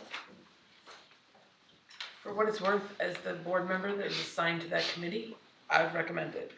Everything she said. Not that you care, but you know, I am on the committee, so. No, that's The good to know. official recommendation. I had forgotten that you were on that committee, so that's good. Garrett had to answer a lot of questions. So. Any other questions from board members other than the testimonial of support, which is always good? Questions or comments from the audience? Roll call vote, please. Hennessy, Yes. Schultz, Yes. Keith, Yes. Giles, Yes. Hendricks, Yes. Larson, Yes. McComb. Yes. Item 5, resolution for extension of TIF letter of support. Dr. O. Thank you. Tonight, we're asking the board to approve a resolution and a letter of support for the extension of the East End TIF district.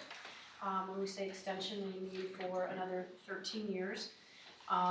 Keeping in mind that the vote tonight does not actually form or does not actually extend the TIF district. That has to go actually to the state legislature, and Senator Rose has been working on things on that end. So we've had some prior discussions about the extension of this TIF district, most notably a joint meeting between the Village of Mahomet Board of Trustees and the Board of Education back on September 4th. And then we had a special meeting of our board on October 15th to have a more in-depth discussion about the extension of the TIF. The broad rationale of extending this TIF is to provide funds to build the infrastructure associated with the development of the property that the school district owns to the south of this building.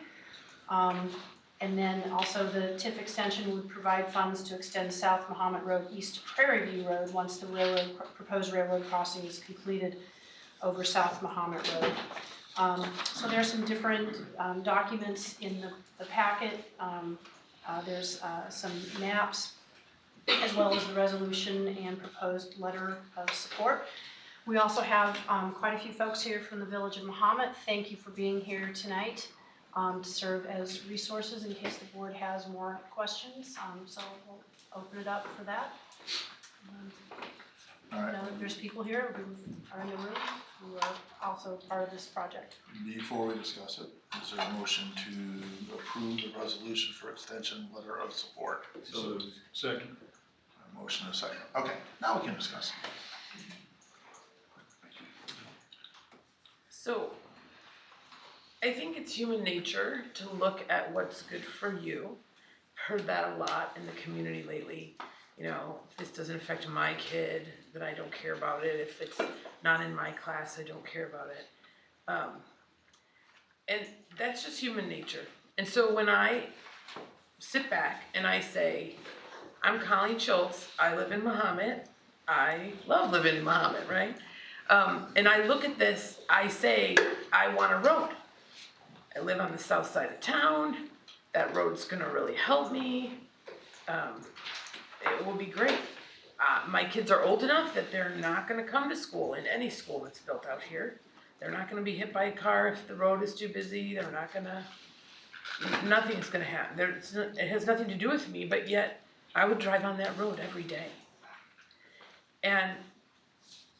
But as I sit in this chair, I'm a school board member. I'm not just a person in the community. And last April, when we took an oath, I took an oath to be a faithful steward of the district's finances. And so I can't think in this chair about what is best for anything but for our district, for our kids, for our teachers, for what's happening at the district. And so in that light, I have three main things that give me pause. The first is, no surprise to anyone, I don't like where this road is. The road is going right through the middle of our school property. There's going to be a busy road going close to kids. One of the reasons that we chose this area, and when I say we, I mean the board in the past, is because it was supposed to be, quote, an island out in the middle of nowhere. And now we want to put a major road through it. One of the reasons given to get rid of Sangamon was that it was so close to a busy road. And now we want to put a busy road through there. And secondly, I have concerns that we have a chunk of property and this road looks to be going exactly through the middle of our remaining property. And so that is not going to allow us to have the ability to do what we want to do on that piece of property. We might want to build a school that's bigger than can fit on either the top or the bottom. And I just feel like we shouldn't jump in with a road until we know what it is that we might want to do on this property. That seems to be backwards looking to me. The second thing is just the finances and the money. This is a lot of money, and I really appreciate, and I've talked with Patrick, and I really appreciate the conservative estimates. I'm very fiscally conservative, and I like conservative estimates, and I understand that it is, it's sort of the bonding law that you have to have a conservative estimate.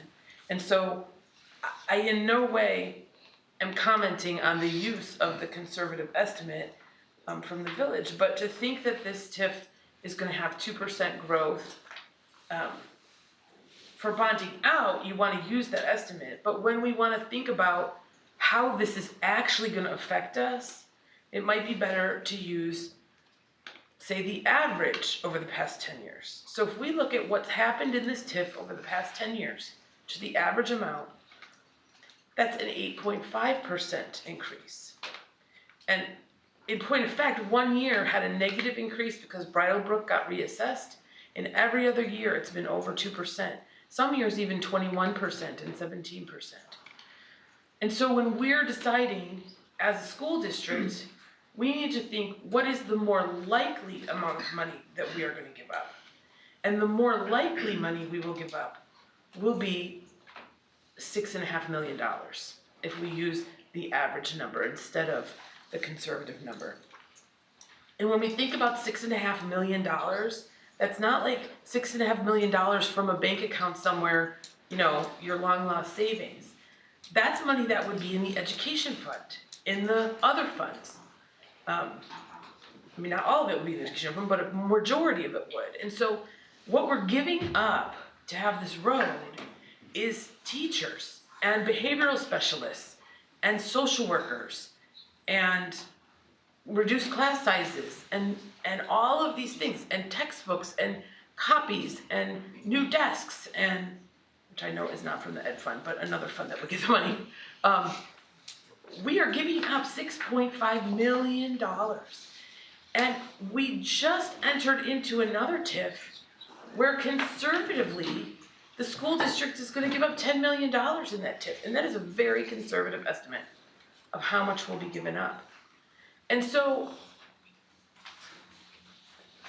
as a person who has taken a vow before God, the community, the board, to be a faithful steward of our assets, I have a really hard time saying I want to vote for something that's going to give away $6.5 million when we are so in need. It's really difficult for me. The third thing is that we continue to have an intergovernmental agreement with the village that requires us to put in a road. And so while we are talking about this road, and I hear it said over and over that we would not have to put in the road if we went in the TIF, the reality is that right now we could be called upon to put in the road. And we have not talked about coming to an agreement with the village first that would say, if the TIF goes through, then we don't have to build the road. We don't have that. And so this seems to be backwards. It seems to be jumping into something where we could really be on the hook, because we could give away the $6.5 million and then have to build the $1.8 million road. And so this is not forward planning. This is like, contracts and agreements mean something.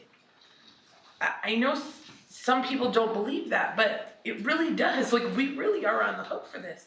And if we want to renegotiate later, we're in a really bad position. And that's not the way a school district, the position our school district should be in. And so, and there's other issues too, but these three main issues are really problematic to me. I mean, we also have the issue of, if we allow more development, we're gonna have more students, and our schools are already too busy, and all these things. But it's for this reason that I take great pause at this moment to agree to this.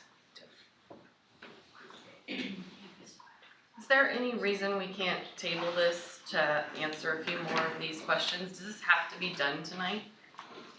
Yeah, we're on timeline, legislative timeline, they need the letters. When do they need the letters? We were told this month. This month, we need the letters? Defer to the mayor. That's correct. So the legislature is gonna vote at the end of this month on this? The intent is to have it like a combined TIF bill in the spring session. But I thought that was already submitted, wasn't spring session information due last week? You have to have a letter of support for the committee hearing. When is That's the good, committee hearing? The committee hearing, I don't have the date of the committee hearing, but we're told by Senator Rose that we need them this month. Is there a reason we can't do this the next legislative year?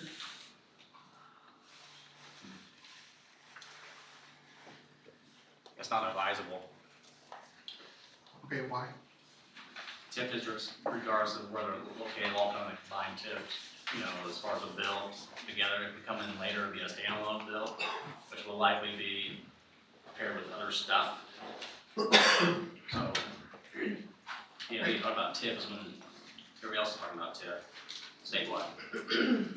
And not make a standalone Mahomet TIF later. So you don't think they're gonna talk about tips next year? Is that the idea?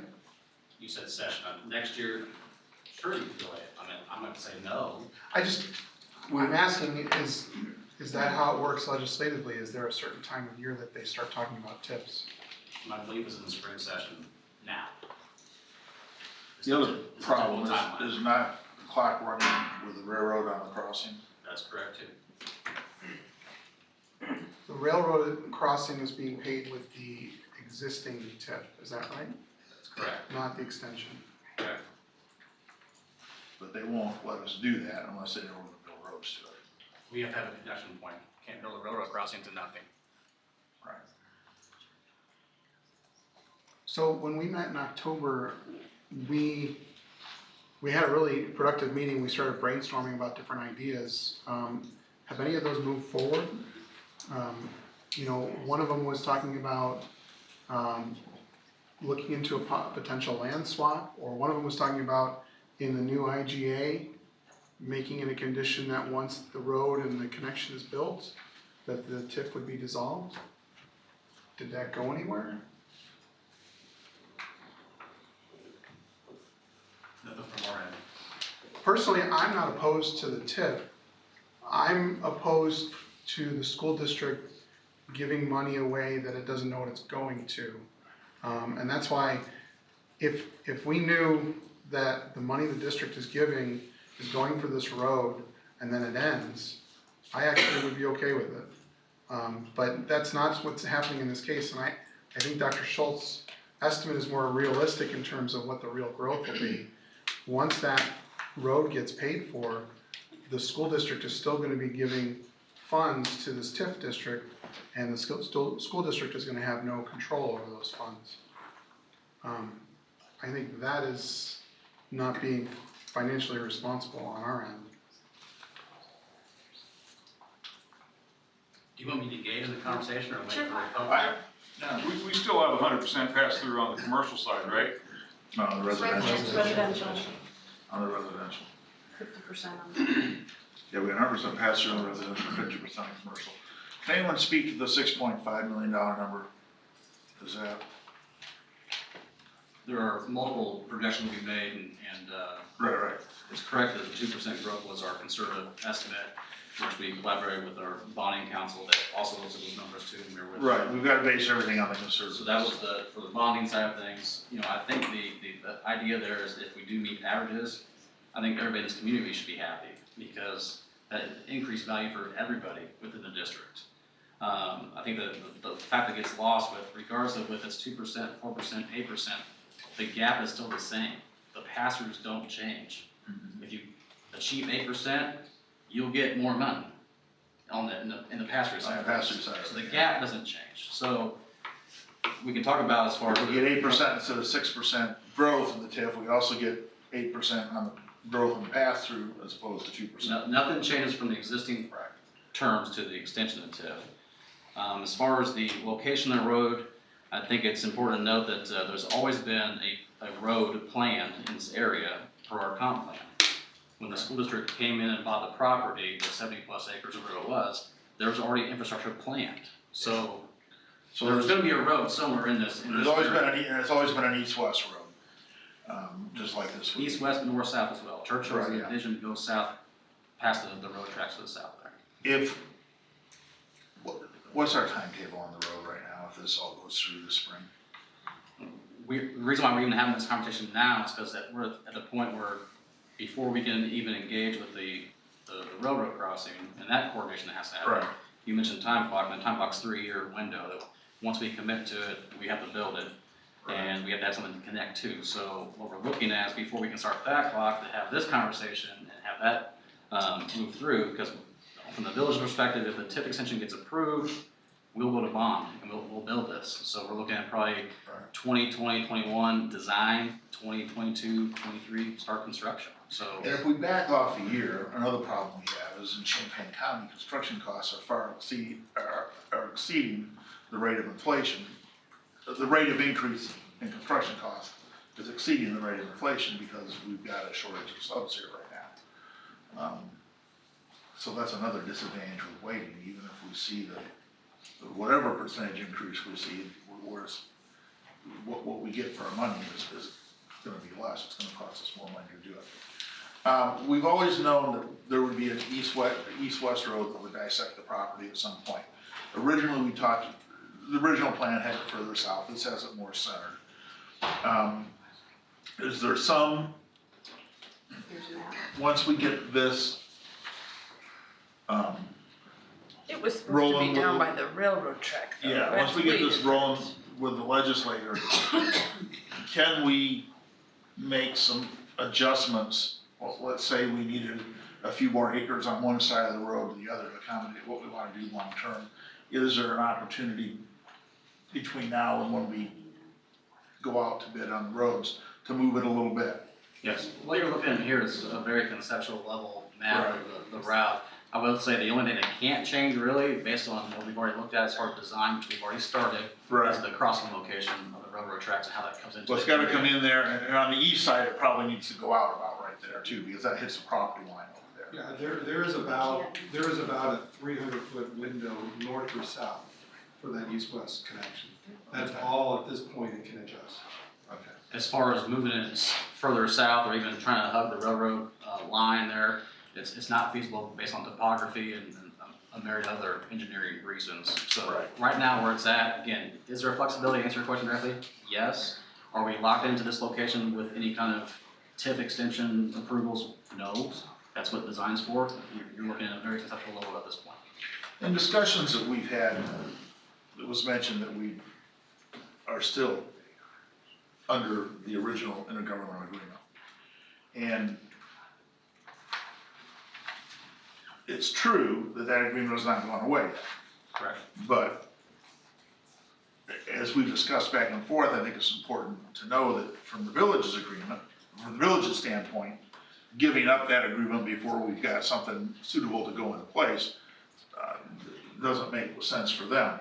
Now, the discussion has been that if this all works out, then we're gonna get rid of the agreement. Now, is it done at this point? No. But that's been the discussion, and at some point, there's gotta be a level of trust here, because someone's gotta move first. Can we have an amendment to the original agreement that has this language so that it's protected on both sides? We're not doing a swap out, but we have amended the original agreement with an if-then clause? We can certainly have a memorandum of understanding of something to that effect that talks about that. I think we got into that discussion a little bit in October. We talked about that. And we're certainly can. And I don't think you're hearing anything from our side that we're opposed to that. I think that, you know, as far as the developer's agreement, which the school was at the time, there are certain aspects of that agreement that just we can't let go of without having the Plan B in place. The Plan B being TIF extension and build and everything. So if the TIF doesn't, if the TIF dissolves, the residential tax money and the commercial tax money, what's the school's take of that if there's no TIF? 100%. Right now, we're getting all the residential pass-through and 50% of the commercial. Right, so if So the the TIF difference goes would be away, the other 50% of the commercial, whatever that number is. That's right. Yes. So Chapin, So just to give that number, if I may, in 2019, it was $193,168 of the 50% commercial pass-through. So that would be the school district's contribution to TIF for that calendar year. Right. Or sorry, that taxing year. I want to go back to the simple math and make a point for that. By using words like pass-through and some other things, it can get fairly complicated. So today, whether there's a TIF, or with the TIF or without the TIF, we get all of the tax money from residential property, period. Correct. We only give up and pay into the TIF 50% of the commercial taxes. And if we can incentivize development. Of additional, with it wasn't there when the TIF started. Beyond today. Right. Correct. We give up 50% for the life of the TIF.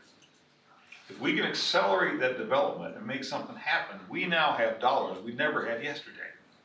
So this cost of $6.5 million is equal to the $6.5 million we would get in taxes on the other 50% that we wouldn't have if we hadn't have incentivized the development.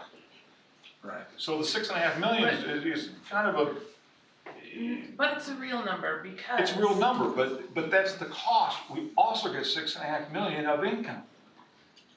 And if there was no development TIF, we So I'm wouldn't gonna have say any. to that, first I would like to say, because I'm trying to say before, but Chapin stood in the doorway over there and told us we need to have a written agreement with the village because we don't want for everyone to have a misunderstanding later. So that's why you need to have the agreement. I mean, that idea is still there. But for your $6.5 million, first of all, a lot of that is just from increase in over time, right? Like when I moved to Mahomet, my taxes were a certain amount, now they're $1,000 more. There was no TIF, there's no commercial development, there's nothing. It's just that over time, the assessed value has gone up, inflation or whatever. But also, that argument only works if there isn't going to be development without the TIF. But as we heard from Roger Jackson in the first meeting, we wouldn't even qualify. Because area is not blighted. This area is not gonna have development if we don't have a TIF. It's not gonna have economically efficient development, at least. We might have economically inefficient development, right? So you know that when a private individual is making their cost from their private benefit and their private cost, they have marginal cost equals marginal revenue, right? And they come to the answer. But when there is an externality, positive or negative, then we will either subsidize or tax to try to get the person to internalize all of the costs of making the economic decision. And here, what we're trying to do is we have someone who is a really smart guy, or a couple of really smart guys, who have looked at this and assessed it and said, this is not worth doing. I am not going to develop and do what I want to do. And we're trying to say to them, let's have you not fully consider the cost in the cost-benefit analysis, so that you'll do something that you wouldn't ordinarily do, and build another subdivision with more kids that we then have to school. And so I just don't believe that we're going to not see development in this area if we don't have a TIF. I think we're going to continue to have development. I think bringing in schools, bringing in more housing, it's going to happen one way or the other. I think we have outsized benefit to the district with commercial development. Because if we can spur that in any way, we end up with dollars sooner than we would otherwise have. And commercial development Not enough gives to us offset. dollars without kids. Offset what? We have no cost of supporting The kids out amount of that we're commercial giving development. now. Sean and Patrick, can you guys speak to that? Can you project where you believe commercial development is going to happen that would not happen if the road wasn't done? I mean, we literally just had a meeting this morning, and we talked about this before, the Purnell intersection.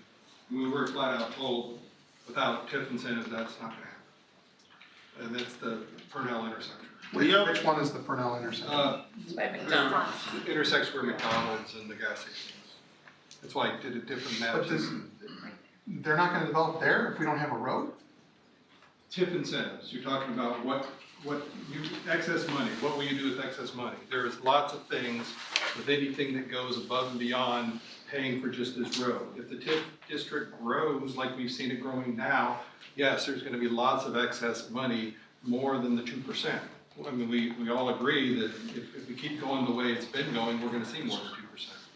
So that money has to be invested. The village isn't gonna take that money and use it somewhere else. It's going to go into the TIF district. You know, the TIF district, there'd not be a stoplight out here in front here without the TIF district, spending that money. If you, instead of built the railroad crossing, you use the remaining funds from the current TIF around the McDonald's area, would that be the investment that they would need to develop? Yeah, that would be a good investment to do, but it wouldn't be good planning for the village and the people that live on the south side of town.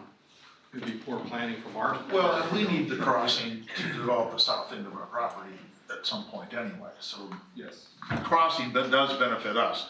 The other thing that benefits us under this plan that wasn't part of the original plan, where we were on the hook for building the road, well, there's two parts. First of all, if we're building roads, that goes against our bond. This doesn't. Big benefit. The other big benefit is that under this plan, the east side goes all the way past Churchill over to Crazy Road. Under the original plan that we were funding, that wasn't being built. And so all that traffic from the south part of town comes up through the roundabout. Here, a lot of that traffic can be dispersed right over to Prairie View Road. Huge benefit to us under this plan. So you're right, we'll have to bond, but on the flip side of that, we're gonna have the 6.5 million over 12 years. That's not overall cost. What? That's not overall cost. That's only half of it. No, but what I'm saying, We get sure, 6.5 but million if taxes. we don't pass the TIF district, do you think that the school district is gonna build this entire road? No, we're on the hook for a $2.2 million road. That's what the current IGA says. Right? Well, if there's no development TIF, I don't know where we think 6.5 million is coming from.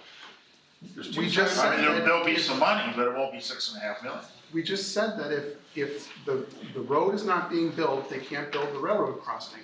And so they're gonna have remaining money in the existing TIF that they can invest up north to spur that commercial growth. Well, they've gotta build the railroad crossing if we build the other road. I mean, there's people that want better access right now. I mean, there's subdivisions that are taking blunt of traffic and school traffic, people cutting through. I mean, the road's needed now. So you asked before, why can't this wait? We want to get started, not just because of cost increases that are going to keep happening, but we want to get started as early as next summer, not this summer, but next summer. If we could do that, we would do that. It's going to do a little bit more planning process. Again, the railroad. We have the railroad's attention. Well, we hope we still have the railroad's attention because we've had no activity for a year with them. But the railroad leadership can change, the people we work with can change, all that can change. So the longer we wait, the more risk we have for the agreements or the communication that we put in place with the railroad itself. I mean, I was at a meeting last week, the city of Urbana can't even get attention from the railroad, same railroad. You know, we get a meeting with the railroad, we get them to basically unofficially, not in writing, but agree with us. And that can go away the longer we wait. And then that means no railroad crossing, because they can say no. So there's a lot of things that we have to move forward on sooner rather than later. Yeah, I appreciate the convenience, and I certainly would love relief on the traffic pattern on 150. Dr. Schultz talked about things that were most concerning to her. My biggest fear is about the residential growth that this is going to trigger.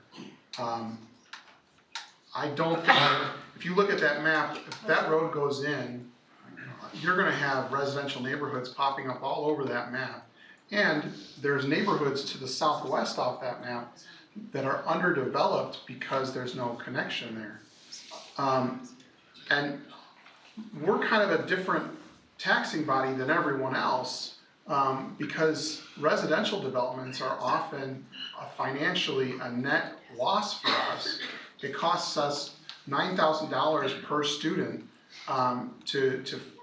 when you add a student to our district, it costs us $9,000. If you think about what real estate tax is, a new house that you'd find in there, unless we're gonna put a retirement community in there, or we're gonna put some very expensive homes in there, there's no way, even if there's just a single child in that house, it's a net loss for the district financially. We're paid through EBF, not just property taxes. I know, but think about how many kids are gonna be in that area. The EBF, that was on the order of 500,000. What's our fraction of EBF versus property taxes? 40% state, 52%. Okay, so 52% of $9,000 would be what the cost would be for the tax side. But we talked last time about how additional kids don't increase that anymore. We used to in the old funding model, we would get more state money for more kids, but now that's not how it works anymore. We have 1,000 more kids, we get more money out of the state. But do you think it would be Absolutely. a net gain for the district financially? I'll let Kelly, our planner, say a couple words on the concern that you had about the growth of the residential. The growth in the land use, it's very important that you understand how this area might grow and in what order and what land uses. So we have a comprehensive plan. That land, even though it's currently zoned, and pardon my voice, I'm sorry, even though it's currently zoned residential suburban, that's a hold. So we look at the future land use map of our comprehensive plan. The land that's going to be north of this future South Mahomet Road is largely office, commercial, etc. You're not going to see residential there. The land between the school and the lake is going to be large lot residential. That's about all that fits in there and keeps with the HOA and the POA, pardon me, Property Owners Associations, vision, covenants, etc. There's really no other potential land use that can go north of South Mahomet Road on the land that's west of the school. Probably about 18 to 20 houses. That's what you're gonna see. That's the way it'll lay out. South of there, this road will not have driveways on it.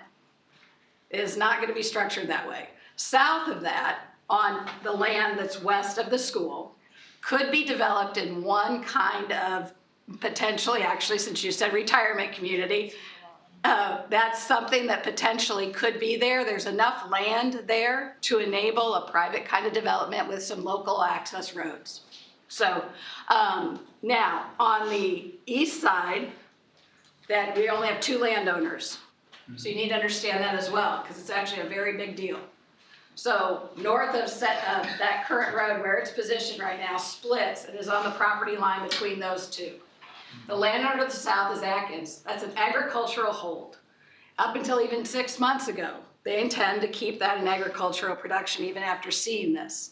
They don't have development plans for that area, not in any foreseeable future, which is also why we were so desperately concerned about the chosen crossing location of Country Ridge Drive, where you guys were obligated to extend that was going to be a road to nowhere because Atkins did not want that road to go through there.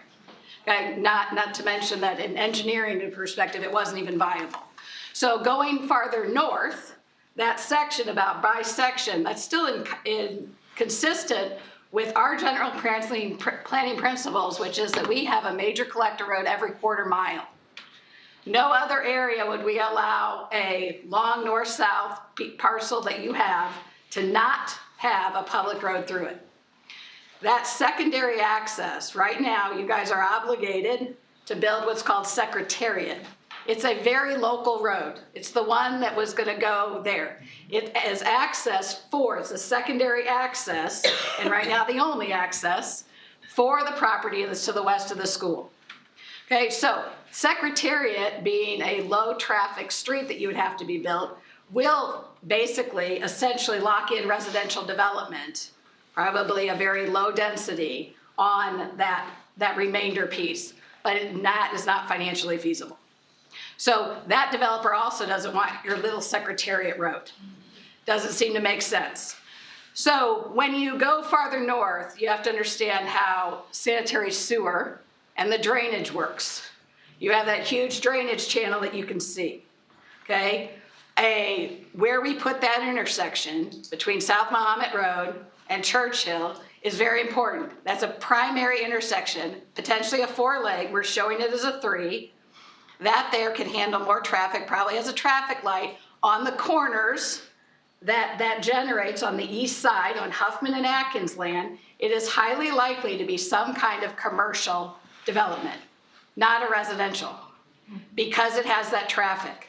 So just a simple creation of a major intersection that soon will drive those land uses in there. Then we do our typical step-down buffering of different intensity of land uses. So you are creating very quickly, by that extension all the way over to Prairie View, actual quadrants that can be developed commercially. And that'll then propagate. And you may see some residential, if we will, real low density in kind of the center with Huffman, but most of that has been developed and needs to have the higher land value uses to even make the numbers work, because the topography and the drainage is so challenging in there. And I'd like to add too, not to mention the regional economic impact to the interchange of Prairie View Road. Yes. And we've been talking about that for a long time as being underutilized and a target for and ripe for development. This will only help that side of things with increased traffic. So if I'm hearing this right, I'll just throw out a number, and maybe it's 80% likely, just to throw a number out, that's gonna be 80% commercial versus residential if we do this. So the upside for the school district is huge. If we can get commercial development paying us the other half of those taxes that we get to keep.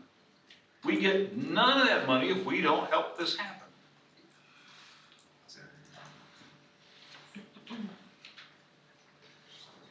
Is that an accurate estimate, about 80% of the map that we're looking at? I won't, without having things, I won't quote numbers. Right, I wouldn't want to put that on you, but of total dollar value is what I'm thinking. And because the commercial value would be so much outsized from residential. This primarily off of this road, you're driving commercial, office, industrial, but I gotta tell you, everything west of the school is likely, and you should plan for residential. That's what it has to be to fit with that character, and it's a very challenging piece of land. Farther east, and once the traffic, pardon me, I'm really sorry about this. once the traffic can actually get from, say, 72 to 47 and along the south side, you're gonna see the numbers, the trips per day go up. Trips per day going up will, and the quality of the road mean a higher traffic volume, higher quality as far as weight limit, et cetera. We'll be able to hopefully get the Prairie View improvements that we've already done on that south side of Prairie View. That's where that terminus for South Mahomet Road is basically where the improvements of Prairie View have already been done.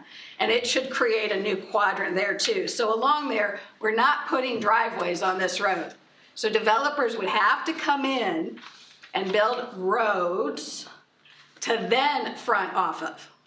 So it's not likely to occur next to there that you would see those. You would see streets maybe with some development on them, but we also have a lot of very, very good and wide variety of residential lots, different various sizes all over Mahomet.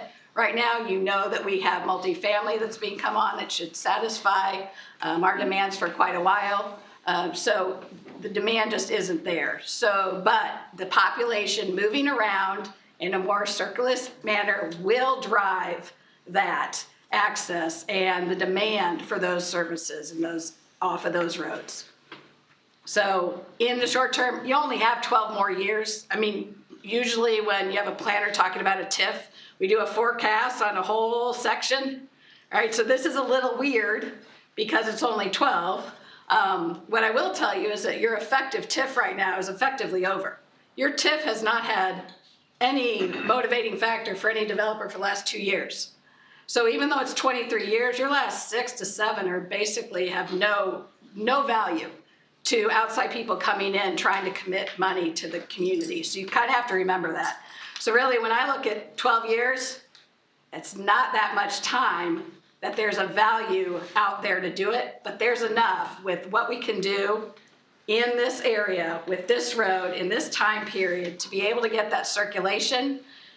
The access problems that we have in other areas, we do have demand, and we can't get accesses for them off of 150 because it's a state road. So this is one we'll have control over, all the cuts. So I think that'll be an easier location, aside from sanitary, for folks that have a commercial interest to develop. And she mentioned timeline, and I made this point at both our joint meeting and as well as in October. If you're thinking the village is gonna be able to build in this road, I'm talking about the Prairie Road, not gonna happen. We've got other priorities, we can't afford it, quite frankly. So we're looking for the win-win to be able to satisfy, or a win-win for the entire community, not just the village perspective, the school districts, it's everybody. So that, in the grand scheme of things, we need a railroad crossing, yes. We need access improvements, yes. We need circulation improvements, yes.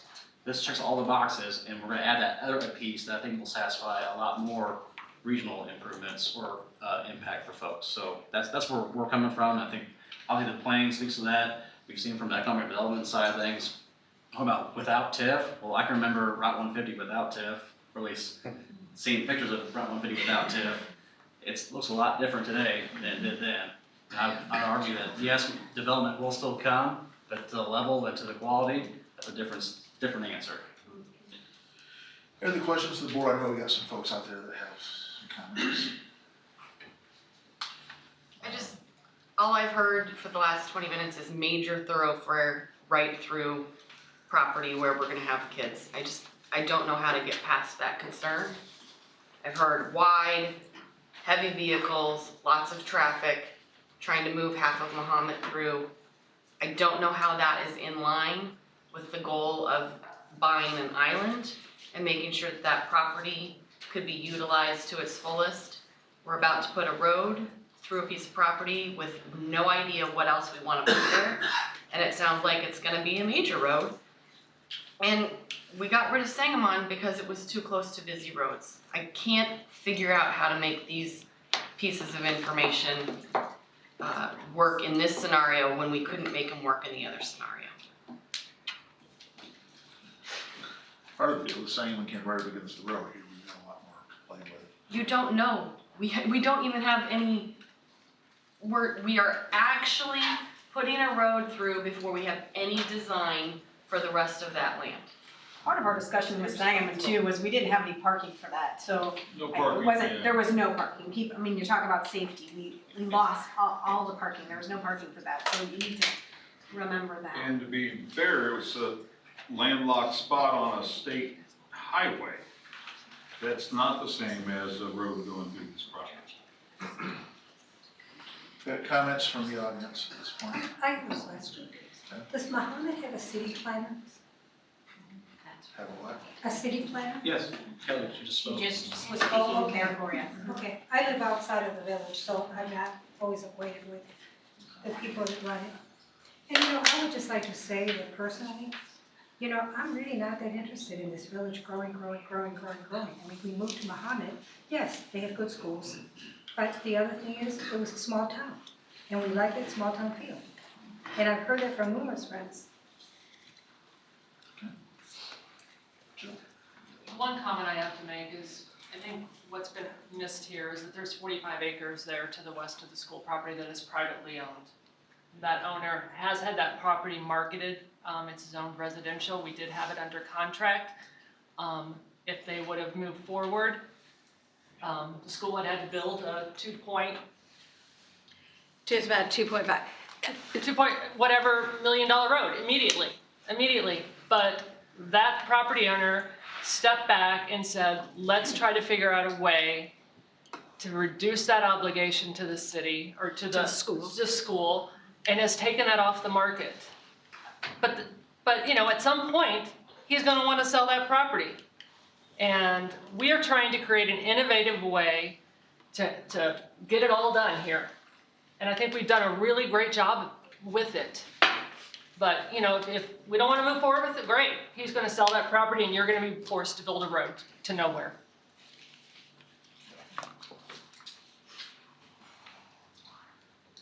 Anything else from the audience?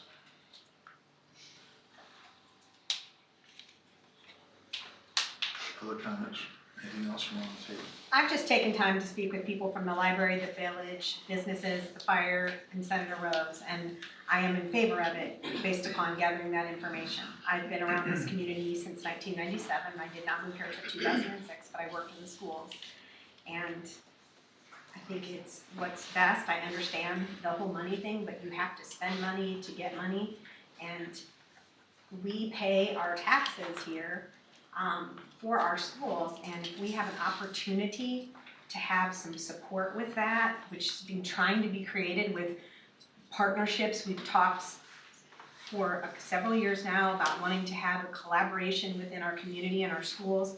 This is the prime opportunity to do it. It came in the doorway tonight with Chapin and Patrick and everyone else here, and that's just what I would like to share. Thank you. I just want to state I'm for this as well. I'm pro-development, and I don't want to pay for a $2.5 million road without an upside.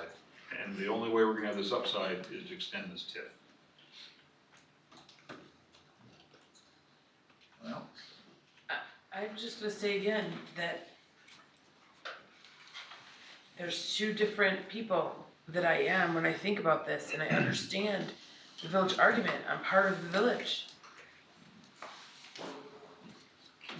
But if you look at it from the perspective of the school district, which we took a vow to do, it just doesn't make sense. It's just not in our best interest. We are giving up things we could have that we need. And I understand how much everyone else wants this to happen.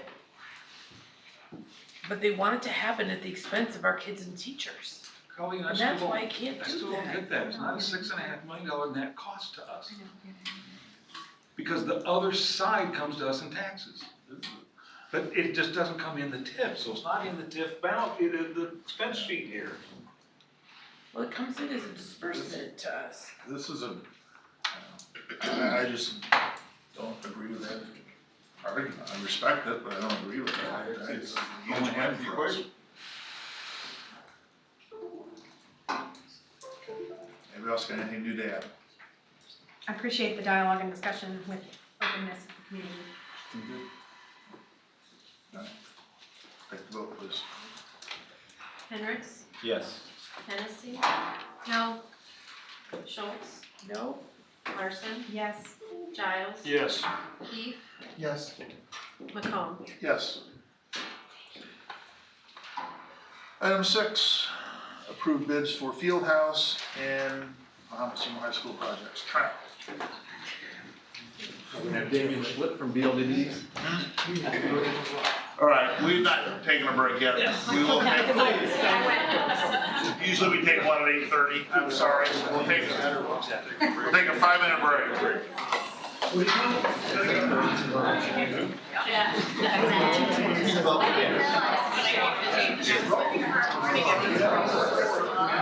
They are, that's okay. That's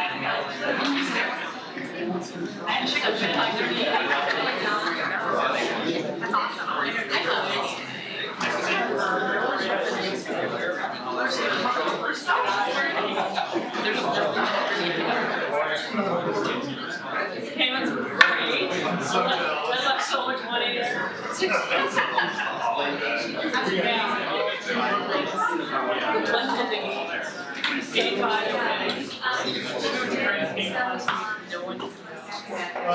Not the cheapest place in the world, but. Glad you had a good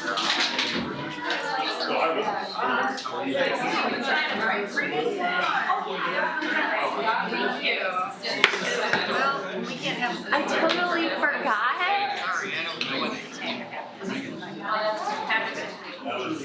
Oh, thank you.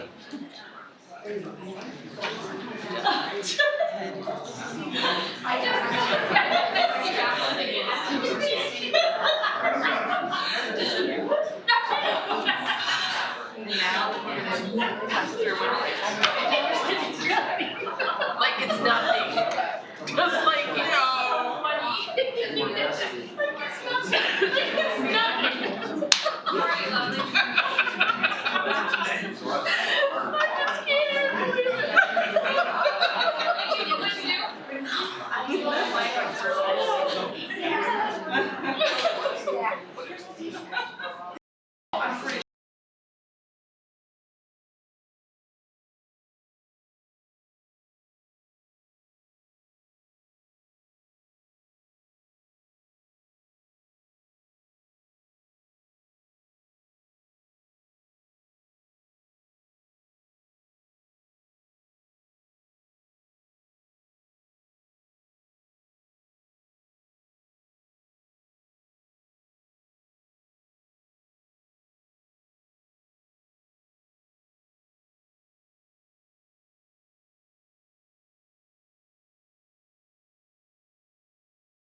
On the agenda. Yeah, the planning board.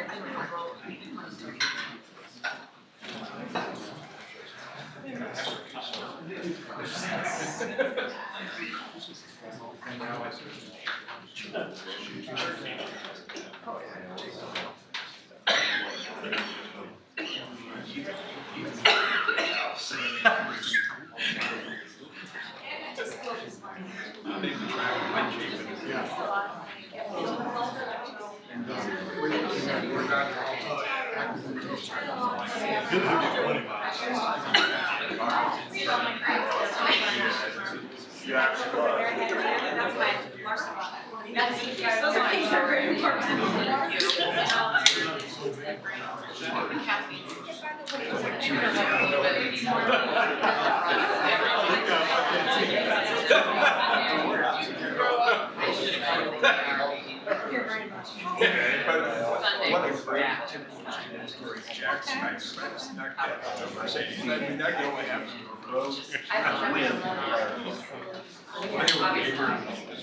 She had one of her last week. I can just tell her she's and I can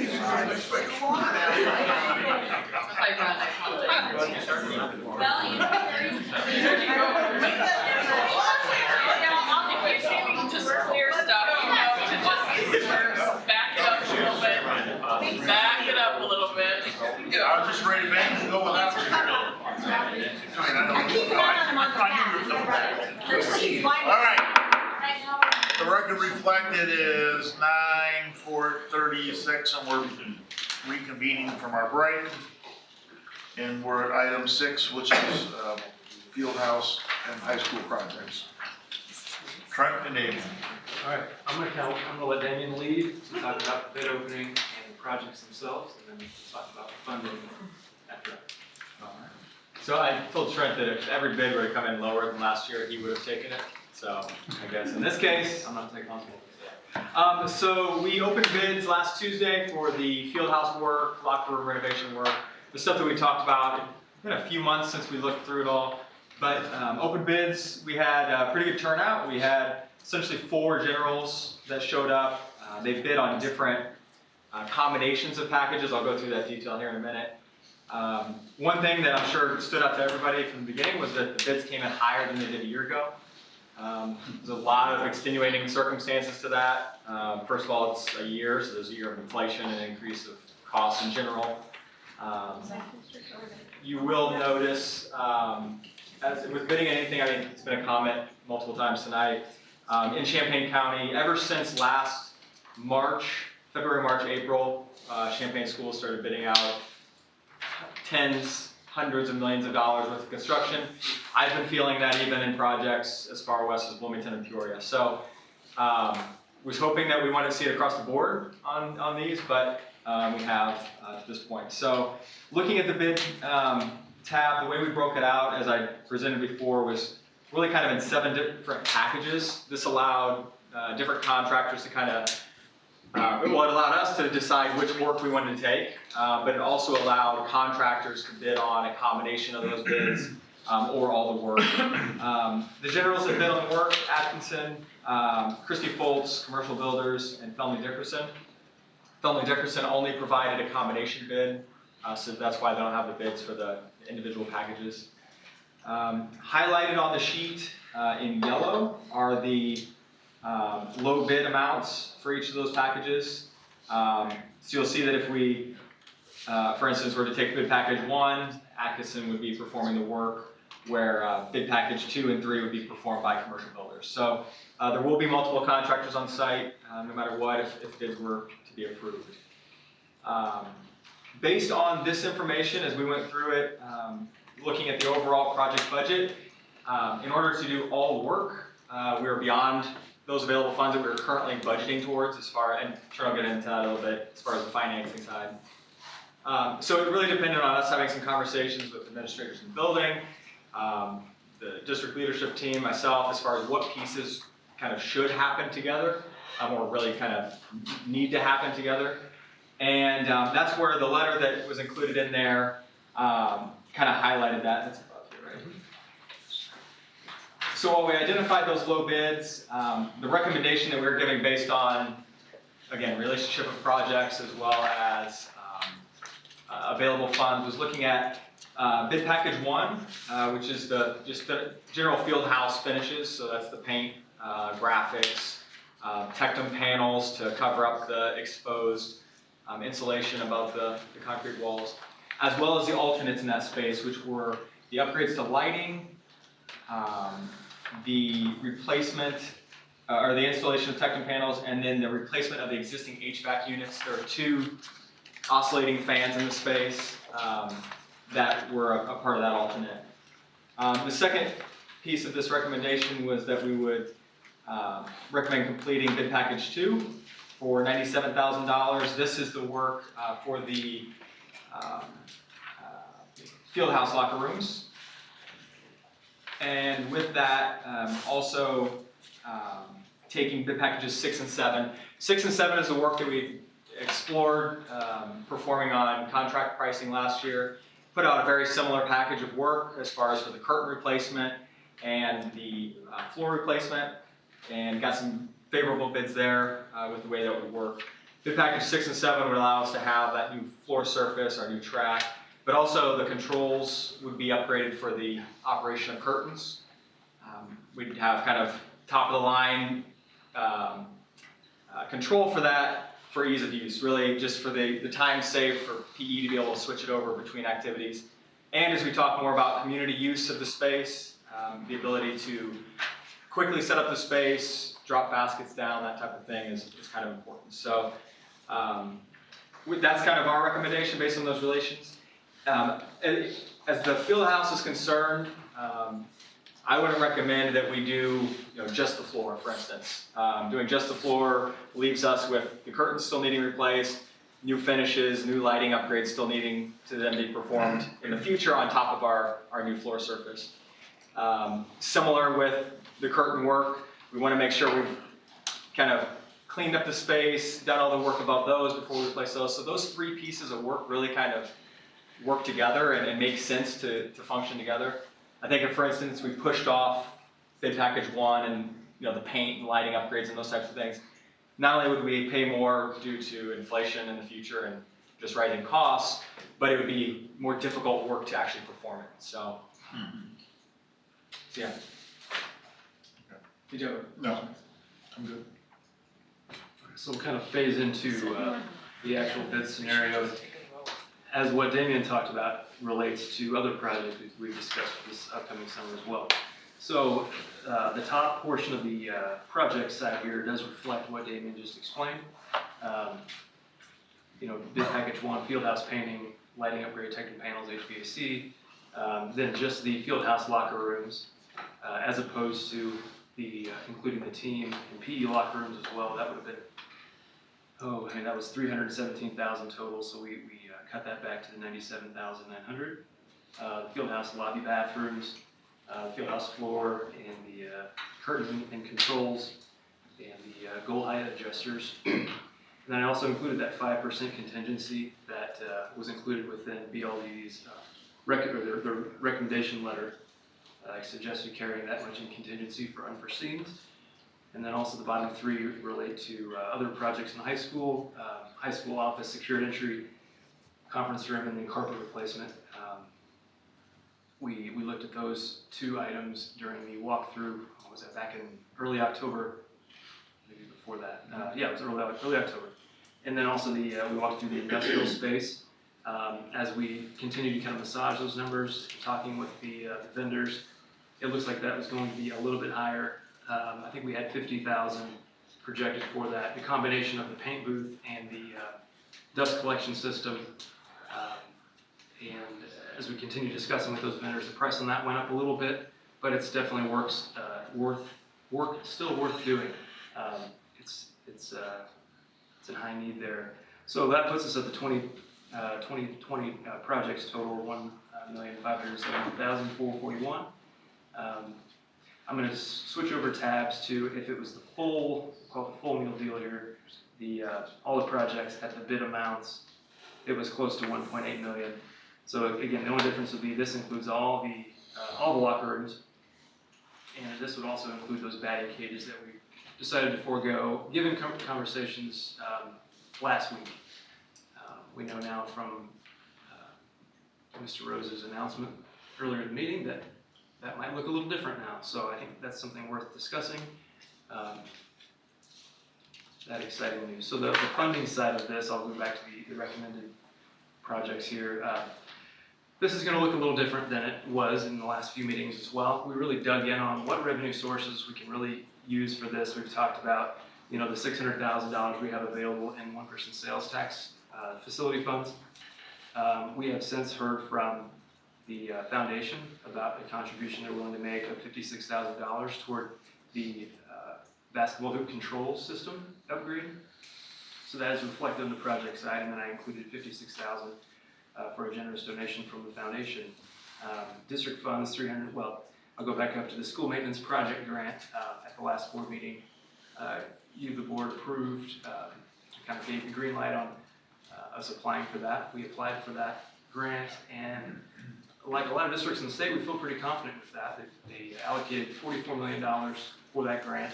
That divided by the $50,000 equates to like 855 schools that would get the award, and that's the number of schools in the state. So I don't think that's by accident.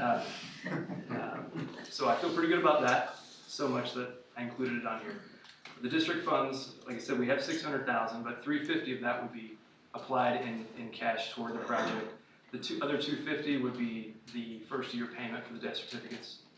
That's the next item on the revenue sources. $965,000. We've been talking about $1 million as we shave off parts of the project on the left and we add some additional revenue sources. Under the funding, we felt we could, again, as of the conversations of last week, scale that back a little bit. Also discussed and would recommend expanding the use of health life safety funds. So $143,153 is the total of the HVAC replacement, which I believe Damien has already discussed with the state board last year at this time. Yeah, that's already been approved. So those funds, we'll do a modification to the amount.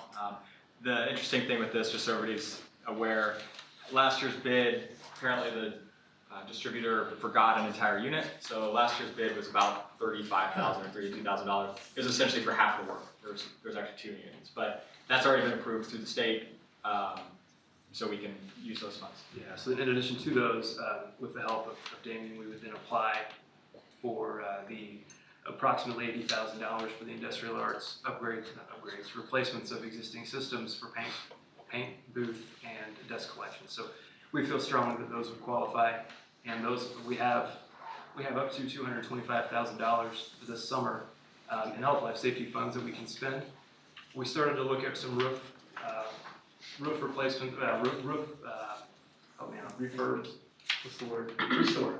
restoring roofs this summer, and that was going to be on the agenda to discuss next steps with that, but we decided let's forego that this summer. We're in a good spot with roofs, and let's dedicate those funds to this project. And I feel confident too that we can dedicate $10,000 of tort funds to apply toward the secure entry portion of the high school. That would be very justified. Security is obviously a large portion of the risk management plan, which dictates what we can use our tort funds for. 10's probably even a little bit light, quite honestly, but that right now we're kind of even up on the funding and project side here. Any questions with that recommendation, which again was from last Thursday, and I don't know if Chapin's announcement changes anything. All right, so the batting cages were $41,000, which seems like an awful lot of money to me for batting cages, but sometimes things cost more than I think they should, I guess. And I know our high school program uses those. It's my understanding that some of the youth programs use them also. So I know from experience that my youth program does not use them. They use the room in general, but not the cages themselves. And that was actually a conversation we spoke at length about with the building administration as far as we'd include it as an alternate to be able to do it all at once if we could. That's a really easy piece. We'll still have functionality later. That's a really easy piece to do later if we wanted. I guess my thought was if Chapin's coming up with $400,000 under the banner of community use and the community uses the batting cages, maybe that would be something we should consider. Mr. Benedict, do you have any insight into who uses the batting cages? I don't know about our youth teams. I mean, outside of like our own high school baseball, junior high baseball, softball. I don't know about our youth teams, which ones have access to them. Golf uses it as well. So. Uh-oh. We got 5 more minutes to discuss this.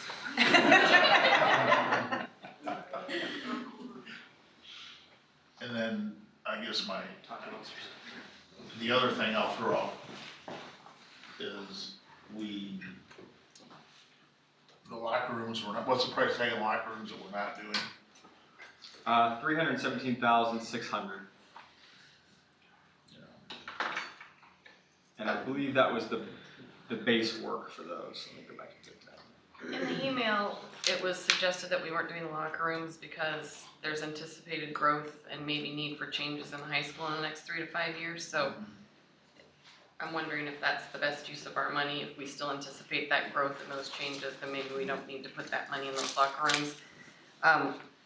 One of the things that we did talk about that seemed really pie in the sky before the $400,000 angel arrived in our room tonight was the secure entrance at the junior high, because that had a pretty hefty price tag. So if we were to take Chapin's $400,000 and apply it, say, to the floor, which I think the community uses the floor in the Fieldhouse, that seems to free up $400,000 for. What was the price tag? I'm sorry to interrupt. What was the price tag of that secure entry? Do you remember? 2 options. There's multiple options. I know. I didn't do my homework. One was 10,000. One was 10. Yeah, I was like 10 and 100,000, that's what I thought. 100,000. 10, but I think there were some other things of moving so much, like the key in the system. I mean, I'm guessing 20, 25,000. But the Cadillac one was, I mean, was $100,000. $100,000. We just Well, I found think it's even more than $400,000. It was Right. like, yeah, it was like No, the 300. Cadillac was like half. We're still Not on. really. He said 350, I was like 100. I thought it was three. We like our anyway, bid better. 100. Anyway, my Yeah, 'cause that was suggestion moving all would the be, offices, right? if we have an It's a major opportunity remodel. to look at the safety of that building, because we can reallocate funds that we were gonna use here, that seems like a real good use of that money to me. Maybe the mid-price approach that was, I think, around 100 and some thousand. I have to really defer to Nathan about whether that's realistic and whether it's gonna work. I mean, there's a number of concerns about remodeling that front entrance that logistically and with traffic flow and with personnel and all of that are not totally favorable. So I think that warrants more discussion with him and input from him on that. Well, and I don't think we should, I mean, we just found out we have $400,000 to work with. I don't think we should rush to spend it tonight. I think we should take some time and really think through what our needs are with this influx. One thing to note, just as far as timing, we talked about timelines tonight, is if work is going to happen at the Fieldhouse, the floor and the curtains are a time-sensitive item. Just lead time, there's 12 to 16 weeks to get materials. They're scheduled to be kind of towards the end of the summer, and they could put orders in pretty immediately, but that's just, as we consider these things, that work has some sensitivity in time. We have worked through it with the high school as far as being able to get in there as soon as possible, right after the space is being used for testing. And then essentially we'd have, I think it was a week or maybe 2 weeks at the very start of the next semester where we'd be finishing the floor to allow it to all happen. But that's just one thing to keep in mind as we look at it. Which package is the curtain? The curtains are big package 7, sorry. Oh, okay. So that's the controls that replaces controls for everything, hoops and curtains and the replacement of the curtains. And then the goal height adjusters it's currently a manual exercise that is labor intensive. Right, and that ties that into those new controls, right? What are we actually voting on tonight? We're looking for acceptance of bids for whatever. I essentially, say we want to do the curtains, I need the board to accept that bid so that we can give them a notice of award, get a contract in place, and begin the project. We're not pulling the trigger on the debt certificate tonight, are we? No. Okay, No, but, it's separate. and so you said the debt certificate wouldn't go till April, right? Or get approved in Right. March or Yeah. picked in March, I think. So That gives us some time. how do we accept a bid and sign a contract when we don't have the money to pay? Well, I mean, if the board approves the debt certificates, then we proceed with that as well. I mean, But I guess I feel like we should If there was get the a, money before we sign the contract, right? well, I think there's two pieces. One is the understanding of what the bids were gonna come in at. If we decided a debt certificate 2 months ago with the estimates in place, we would've been backwards, we've been upside down without enough funding. Also, typically, I mean, I've seen districts do it exactly like this before, where essentially they understand financially what they're gonna do, which is the next step would be to issue that debt certificate to pay for the contracts that they agreed to the month before. If it was a referenda that we were waiting on, no, you definitely don't go into a contract because you're relying on other people's actions for that. Where here, it's just another effort. No costs to these projects will be billed out until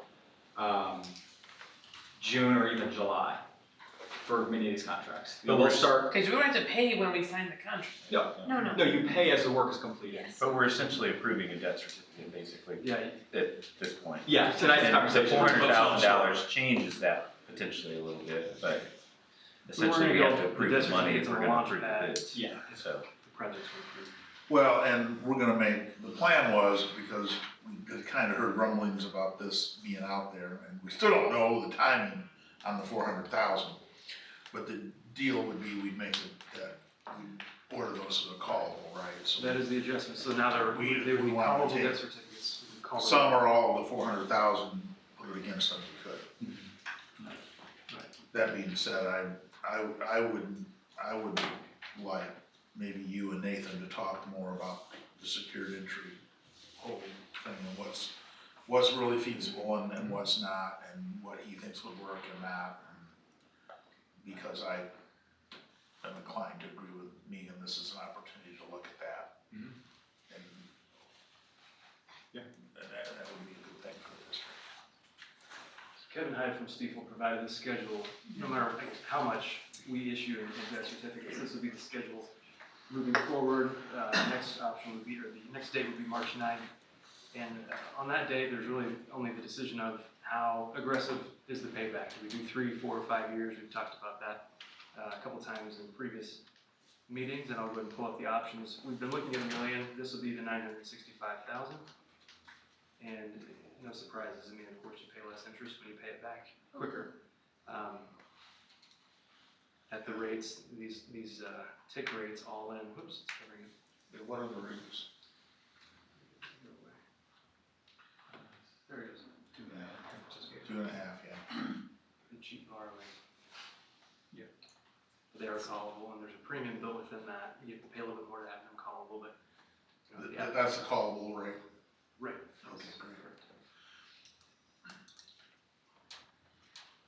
I'm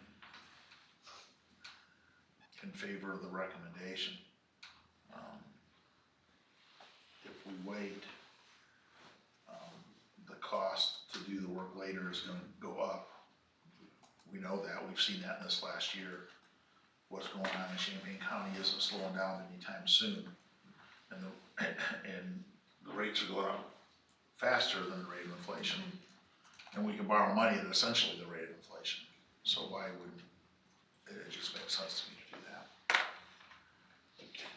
And originally I was kind of thinking about, maybe we need to relook at the locker rooms now that we've got this other 400,000, and knowing that if we did anything in the locker rooms, it wouldn't be prudent to take, we've said in a few years we may need to reconfigure. Well, maybe that's what we do real quick, reconfigure now and look at it. But the more I think about it, if you guys are okay waiting on that, then I think maybe we look at the entrance to the junior high, and then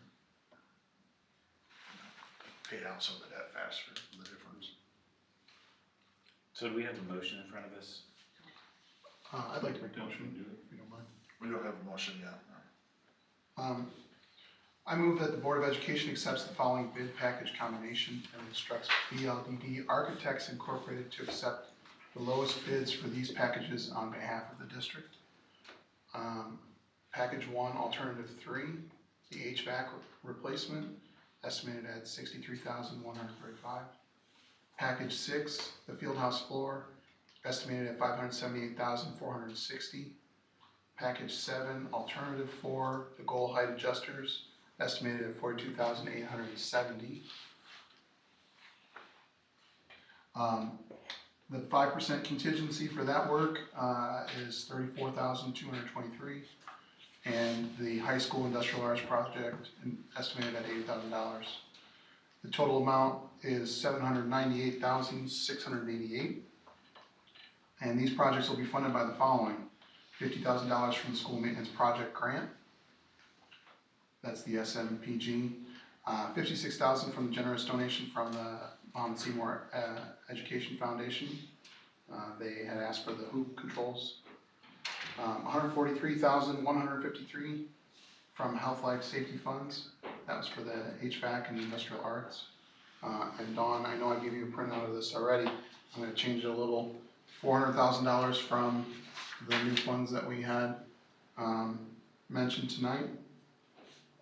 And $149,535 from district funds.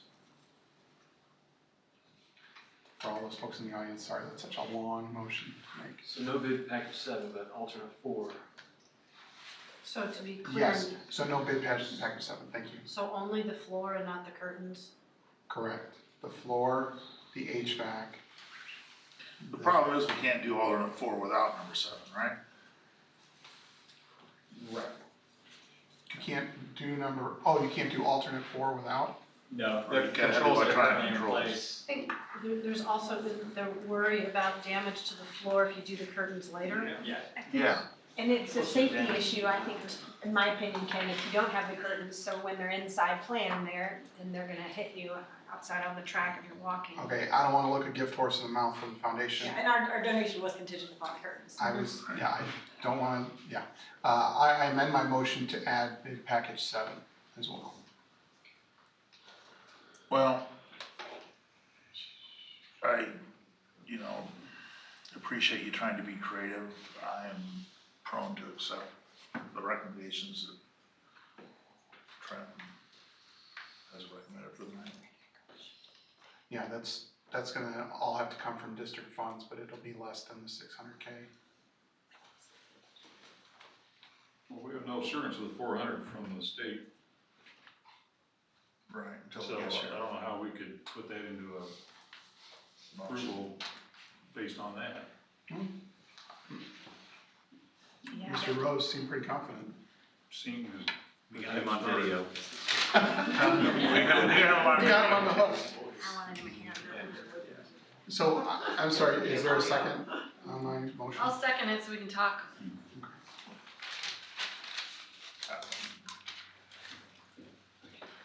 To me, my goal is to avoid taking on new debt and still accomplish the things that are really essential, not cosmetic. That's why I targeted the items that I did.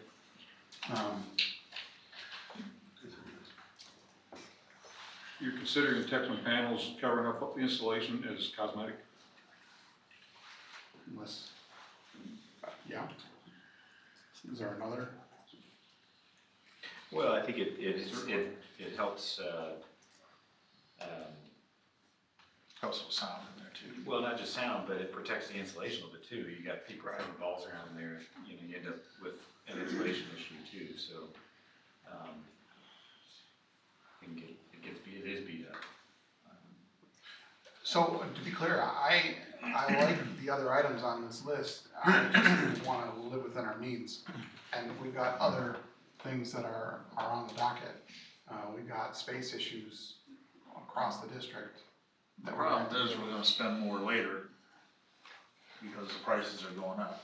And we can borrow the money at the rate of inflation. But you're gonna have a party in your house and you're not gonna let them use the restroom. I'm kidding, like that, but we're talking about taking the restrooms off there. Yeah. I mean, gosh, I've been to several wrestling meets and you were at the Fieldhouse tonight, we have so many people there. To not have the adequate facilities to go with it, it doesn't seem like that's appropriate when using the restroom is a big part of life. No, I get that. As we see at the I've meetings. seen the Fieldhouse lobby bathrooms recently. I don't think that they're in that dire need. I appreciate you trying to be creative. I'm inclined to support the recommendation that we were given. I recall we've been talking about Fieldhouse for years. This stuff didn't just go bad overnight. And we've been struggling to come up with a way. We finally got all the priorities out of the way to do some of the other stuff that had to be done. We're gonna be the same way. There's always something else we can spend money on, but this thing, we probably needed something in here done for 5 years. It's time to do it. And we've got the best recommendations of all the experts to take this as a lump and get it going. And that's what I support. How do we keep spending these monies in these bubbles? I know for a fact that this building needs to be added on within the next 3 to 5 years. I've seen no plan and no discussion of cost for that. We've talked about Lincoln Trail being at capacity. I've seen no discussion or cost for that. We've talked about the junior high being in such dire straits that we have to scrap it completely, but I see no plans or costs for that. We're being asked to make these decisions, and not 24 minutes ago, $1.8 million was such an insurmountable amount of money that we had to pass a TIF in order to even imagine getting our hands on it, and now we're at 1.57 as if it's nothing. I'm really struggling here with understanding how it's fiscally responsible to live beyond our means time and time again, knowing that we have much larger needs that are going to have to be assessed, but there's no list, there's no project plan, there's no understanding of the amount of money that it's gonna take to address. That's a bit of an exaggeration.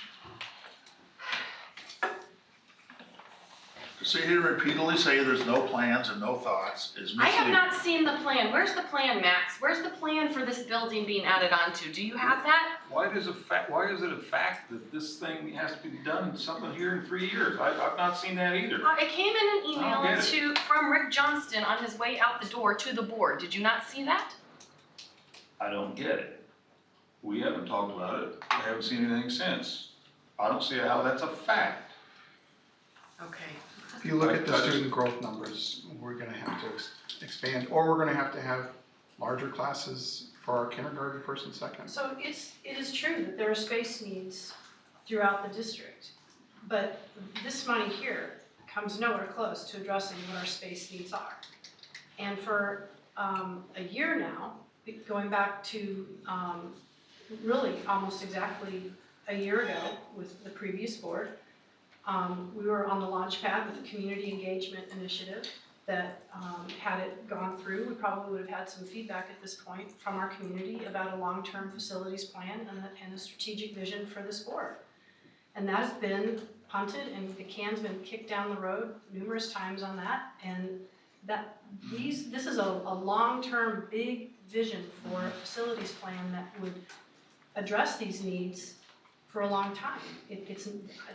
That's what the community engagement initiative has been about, and for the board to come together and create a strategic plan. That is true. There is no plan. I've been begging for this for Max, you over a set the year. agendas. Why is that not number one on the agenda every Community month? engagement has been on the agenda multiple times. Multiple. We've tried to have special meetings about it to discuss a process. So finally, just issued the RFPs for that. It's taken that long. The community engagement initiative was on the launch pad a year ago, ready to go. And it's been delay.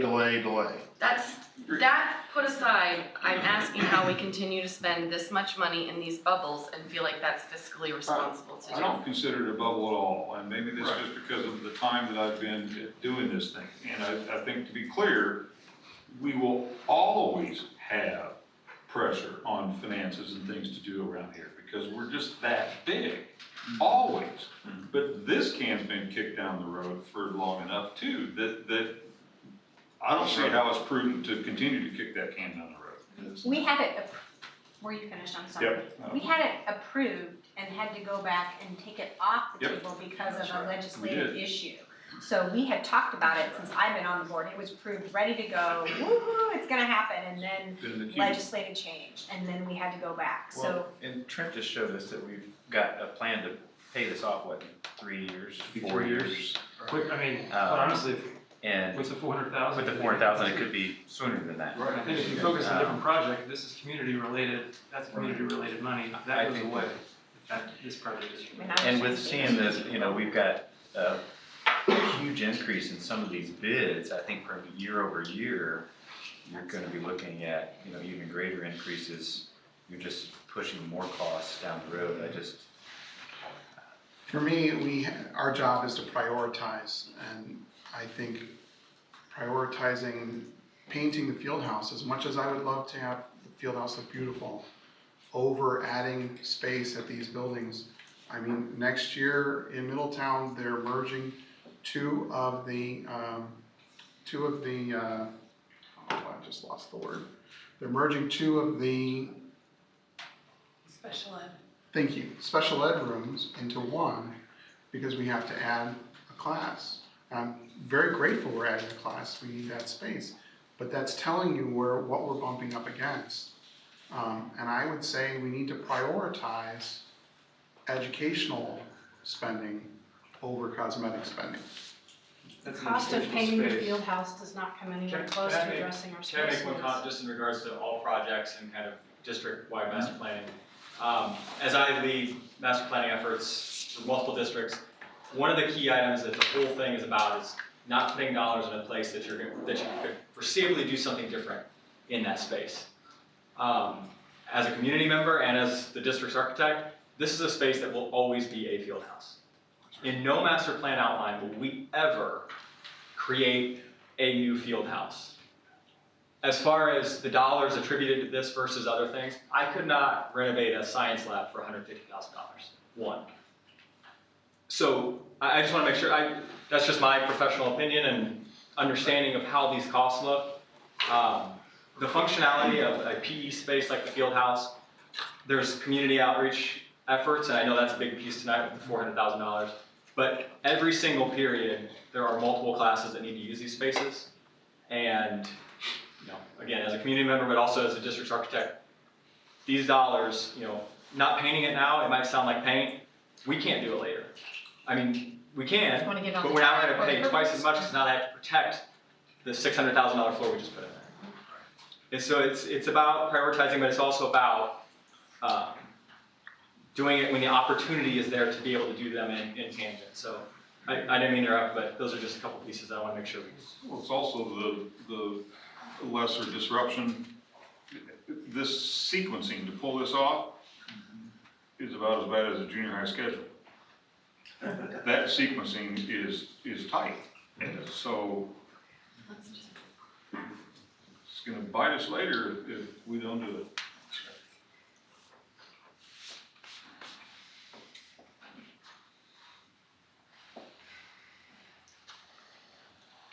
Okay, right now the motion on the table is Ken's scaled down version.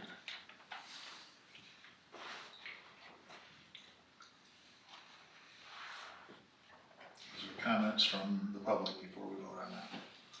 How old is the field? Oh, excuse me. How old is it? 20 years. 20 years old. 20 years old? 20 years old. How many improvements have been done to the field house in the last 20 years? 0.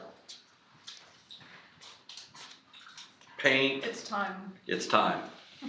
If we're getting a generous gift of $456,000 and the community comes in here and other communities come in here and say, oh, beautiful floor, beautiful nets, your lights are horrible. The paint, well, you halfway did a project.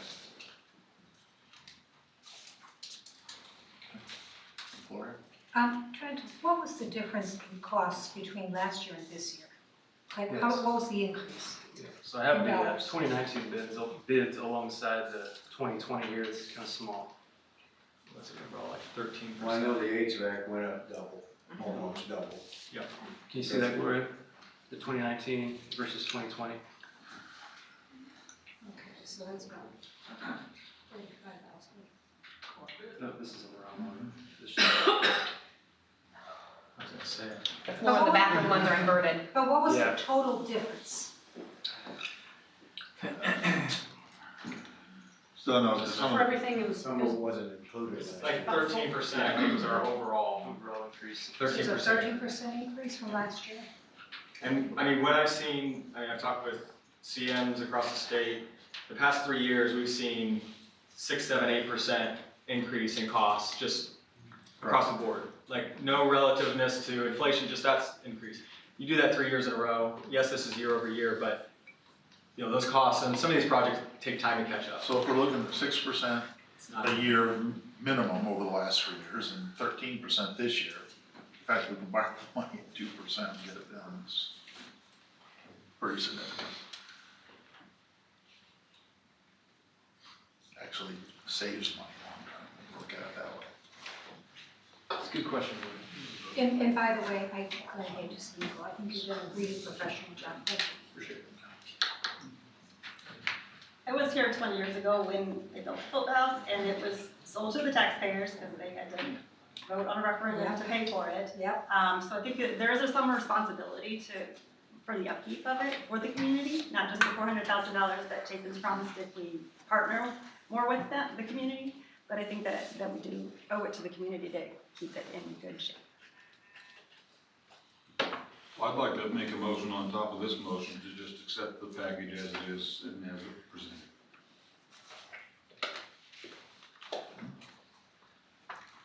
Got a motion to do that, is there a second for that? Second. Is there further discussion?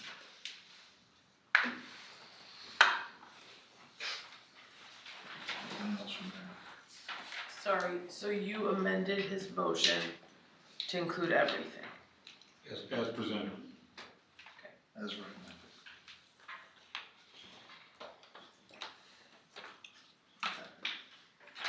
All right, so this vote is on Merle's motion second to accept the packages as presented. Roll call vote, please. Larson, yes. Hendricks, Yes. Giles, Yes. Hennessy, Yes. Keith, No, Schultz, Yes. McComb. Yes. And do we have to vote on the main motion? there Again? was never a main motion. Mine was the first one to the floor. So I think we're all set. I think we can just, yeah, I think that takes care of that. Okay. Number 7, ISB online platform. Dr. Okay,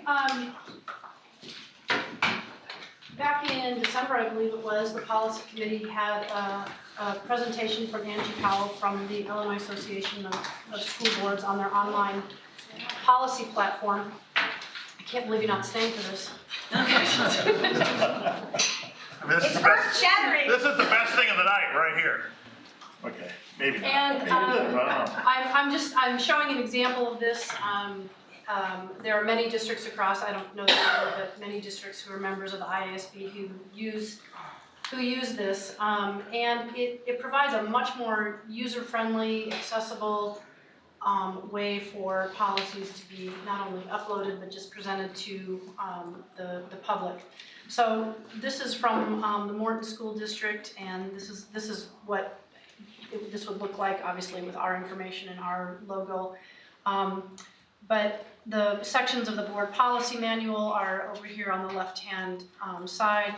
And then if you click on section 3, then as an example, all your policies come up. Part of the reason that this is more user-friendly, for example, you can do a search, you can keep favorites in a list if there's policies that you go to. The current platform that we use is simply a huge long list of uploaded PDF forms, and it's cumbersome not only for the public that might want to look and find policies on our end. This would be much easier to utilize.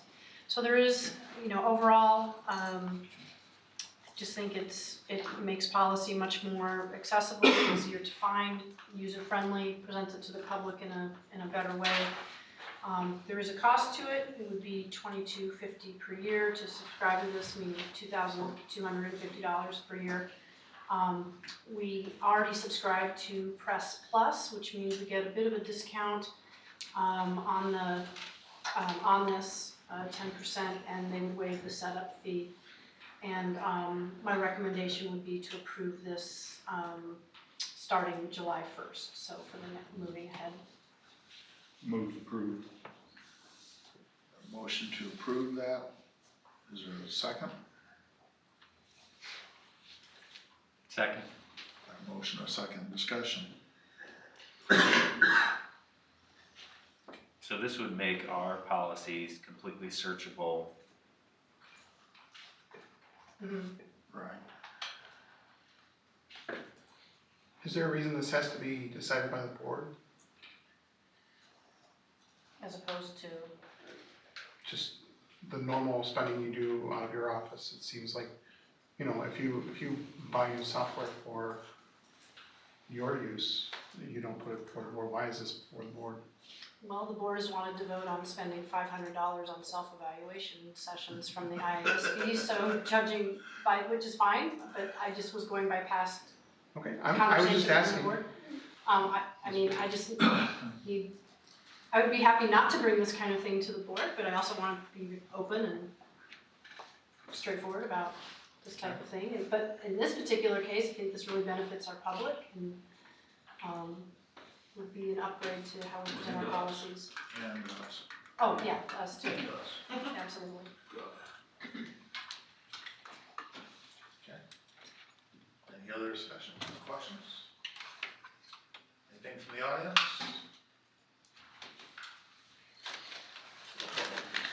Hennessy? Yes. Schultz? No. Keith? No. Giles? Yes. Hendricks? Yes. Larson? Yes. McComb? Yes. Okay, that brings new business to a close. We'll take just a couple minutes here if there's any communication from visitors. I've got something from Gloria. I would like to thank the board, excuse me, no, go ahead. No, I just thank the board for approving the road, because from the fire department's standpoint, that's a godsend. Seriously. So, I mean, I realize it's a lot of money, I seriously do. But being able to bring in trucks from different angles, especially for like this school to fight a fire, right now is horrible. Especially when you get a ladder truck in here, we drive across your roundabout. We don't have any other choice. So, that's gonna be, you know, if something, God forbid, anything would ever happen, it's gonna be great. Thank you. Thank you for sharing. Yeah. Sorry to.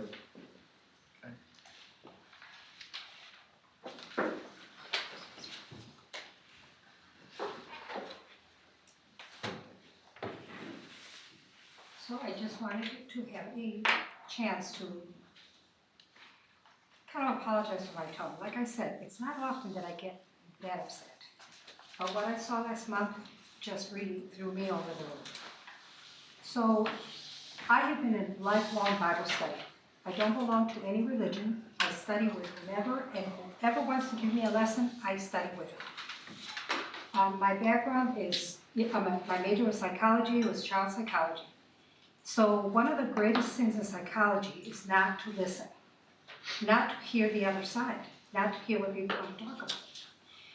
And what I would like to see, I would like to see more cordial behavior towards listening to each other. I think you all have really good viewpoints, and even last month, I was not taking an issue with the bathroom thing, okay? I think that that's an issue that the board could have discussed among themselves. You have an awful huge different kinds of people and kids that come to school. And just to be aware that some children have a problem with going to the bathroom, so kids avoid drinking, so they don't have to go to the bathroom. That's not really good on the bladder. But that could have been a discussion so that everybody was made aware that that could be a problem, so that the superintendent can take it back to her administrators, and their administrators take it back to their teachers. Then everybody becomes aware of an issue, and the children benefit. But to shut down conversation, always 4 to 3, is not helpful. And so my wish, the reason I gave you the prayer is because, you know what, it's a good thing for all of us to remember. And someone in my Bible study class happened to ask me what's going on in Mahomet with the school board. So I happened to give a synopsis of the fact that I don't feel like you guys listen to each other, even though I think you all have very good viewpoints. So my teacher said, look at this. I just happen to have these forms. Give one to each of your board members. So that really comes from my Bible study teacher. And so I think that what I'm asking is respect each other, because by one vote, you, and you could be sitting there not being able to put forth your point of view. And then you would have the shoe on the other side. And it's not going to be pleasant. My stomach sinks every time. I just know it's going to be a 4 to 3. So I just hope that you take that into consideration, that you are affecting the community. And there is so much division in our country as it is. We don't need to come here and see more of it. Thank you. Thanks, Lauren. Thanks, Gloria. Thank you for the prayers. It's really helpful. It's not pontificating, it's just really helpful. Max, may I say one more thing? Sure. Please.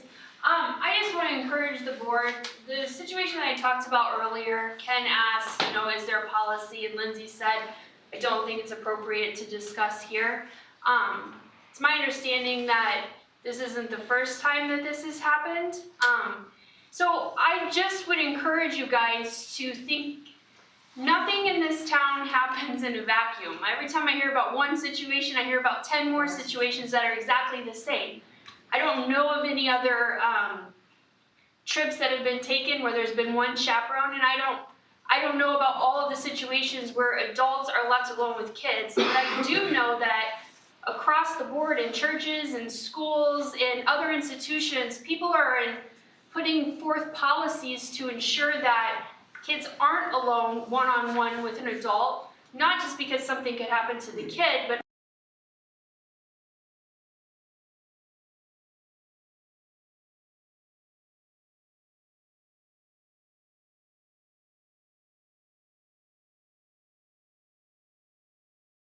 or sponsors are communicating with kids, how they interact with each other in and outside of school, what they do on trips, and all of these other things. You guys need to have that discussion, because not just the kids or the teachers, it's a liability issue, I would imagine. Like, seriously have this discussion and don't play it off as a one-off. We're going to talk about this situation, because it's a bigger situation than just my one thing.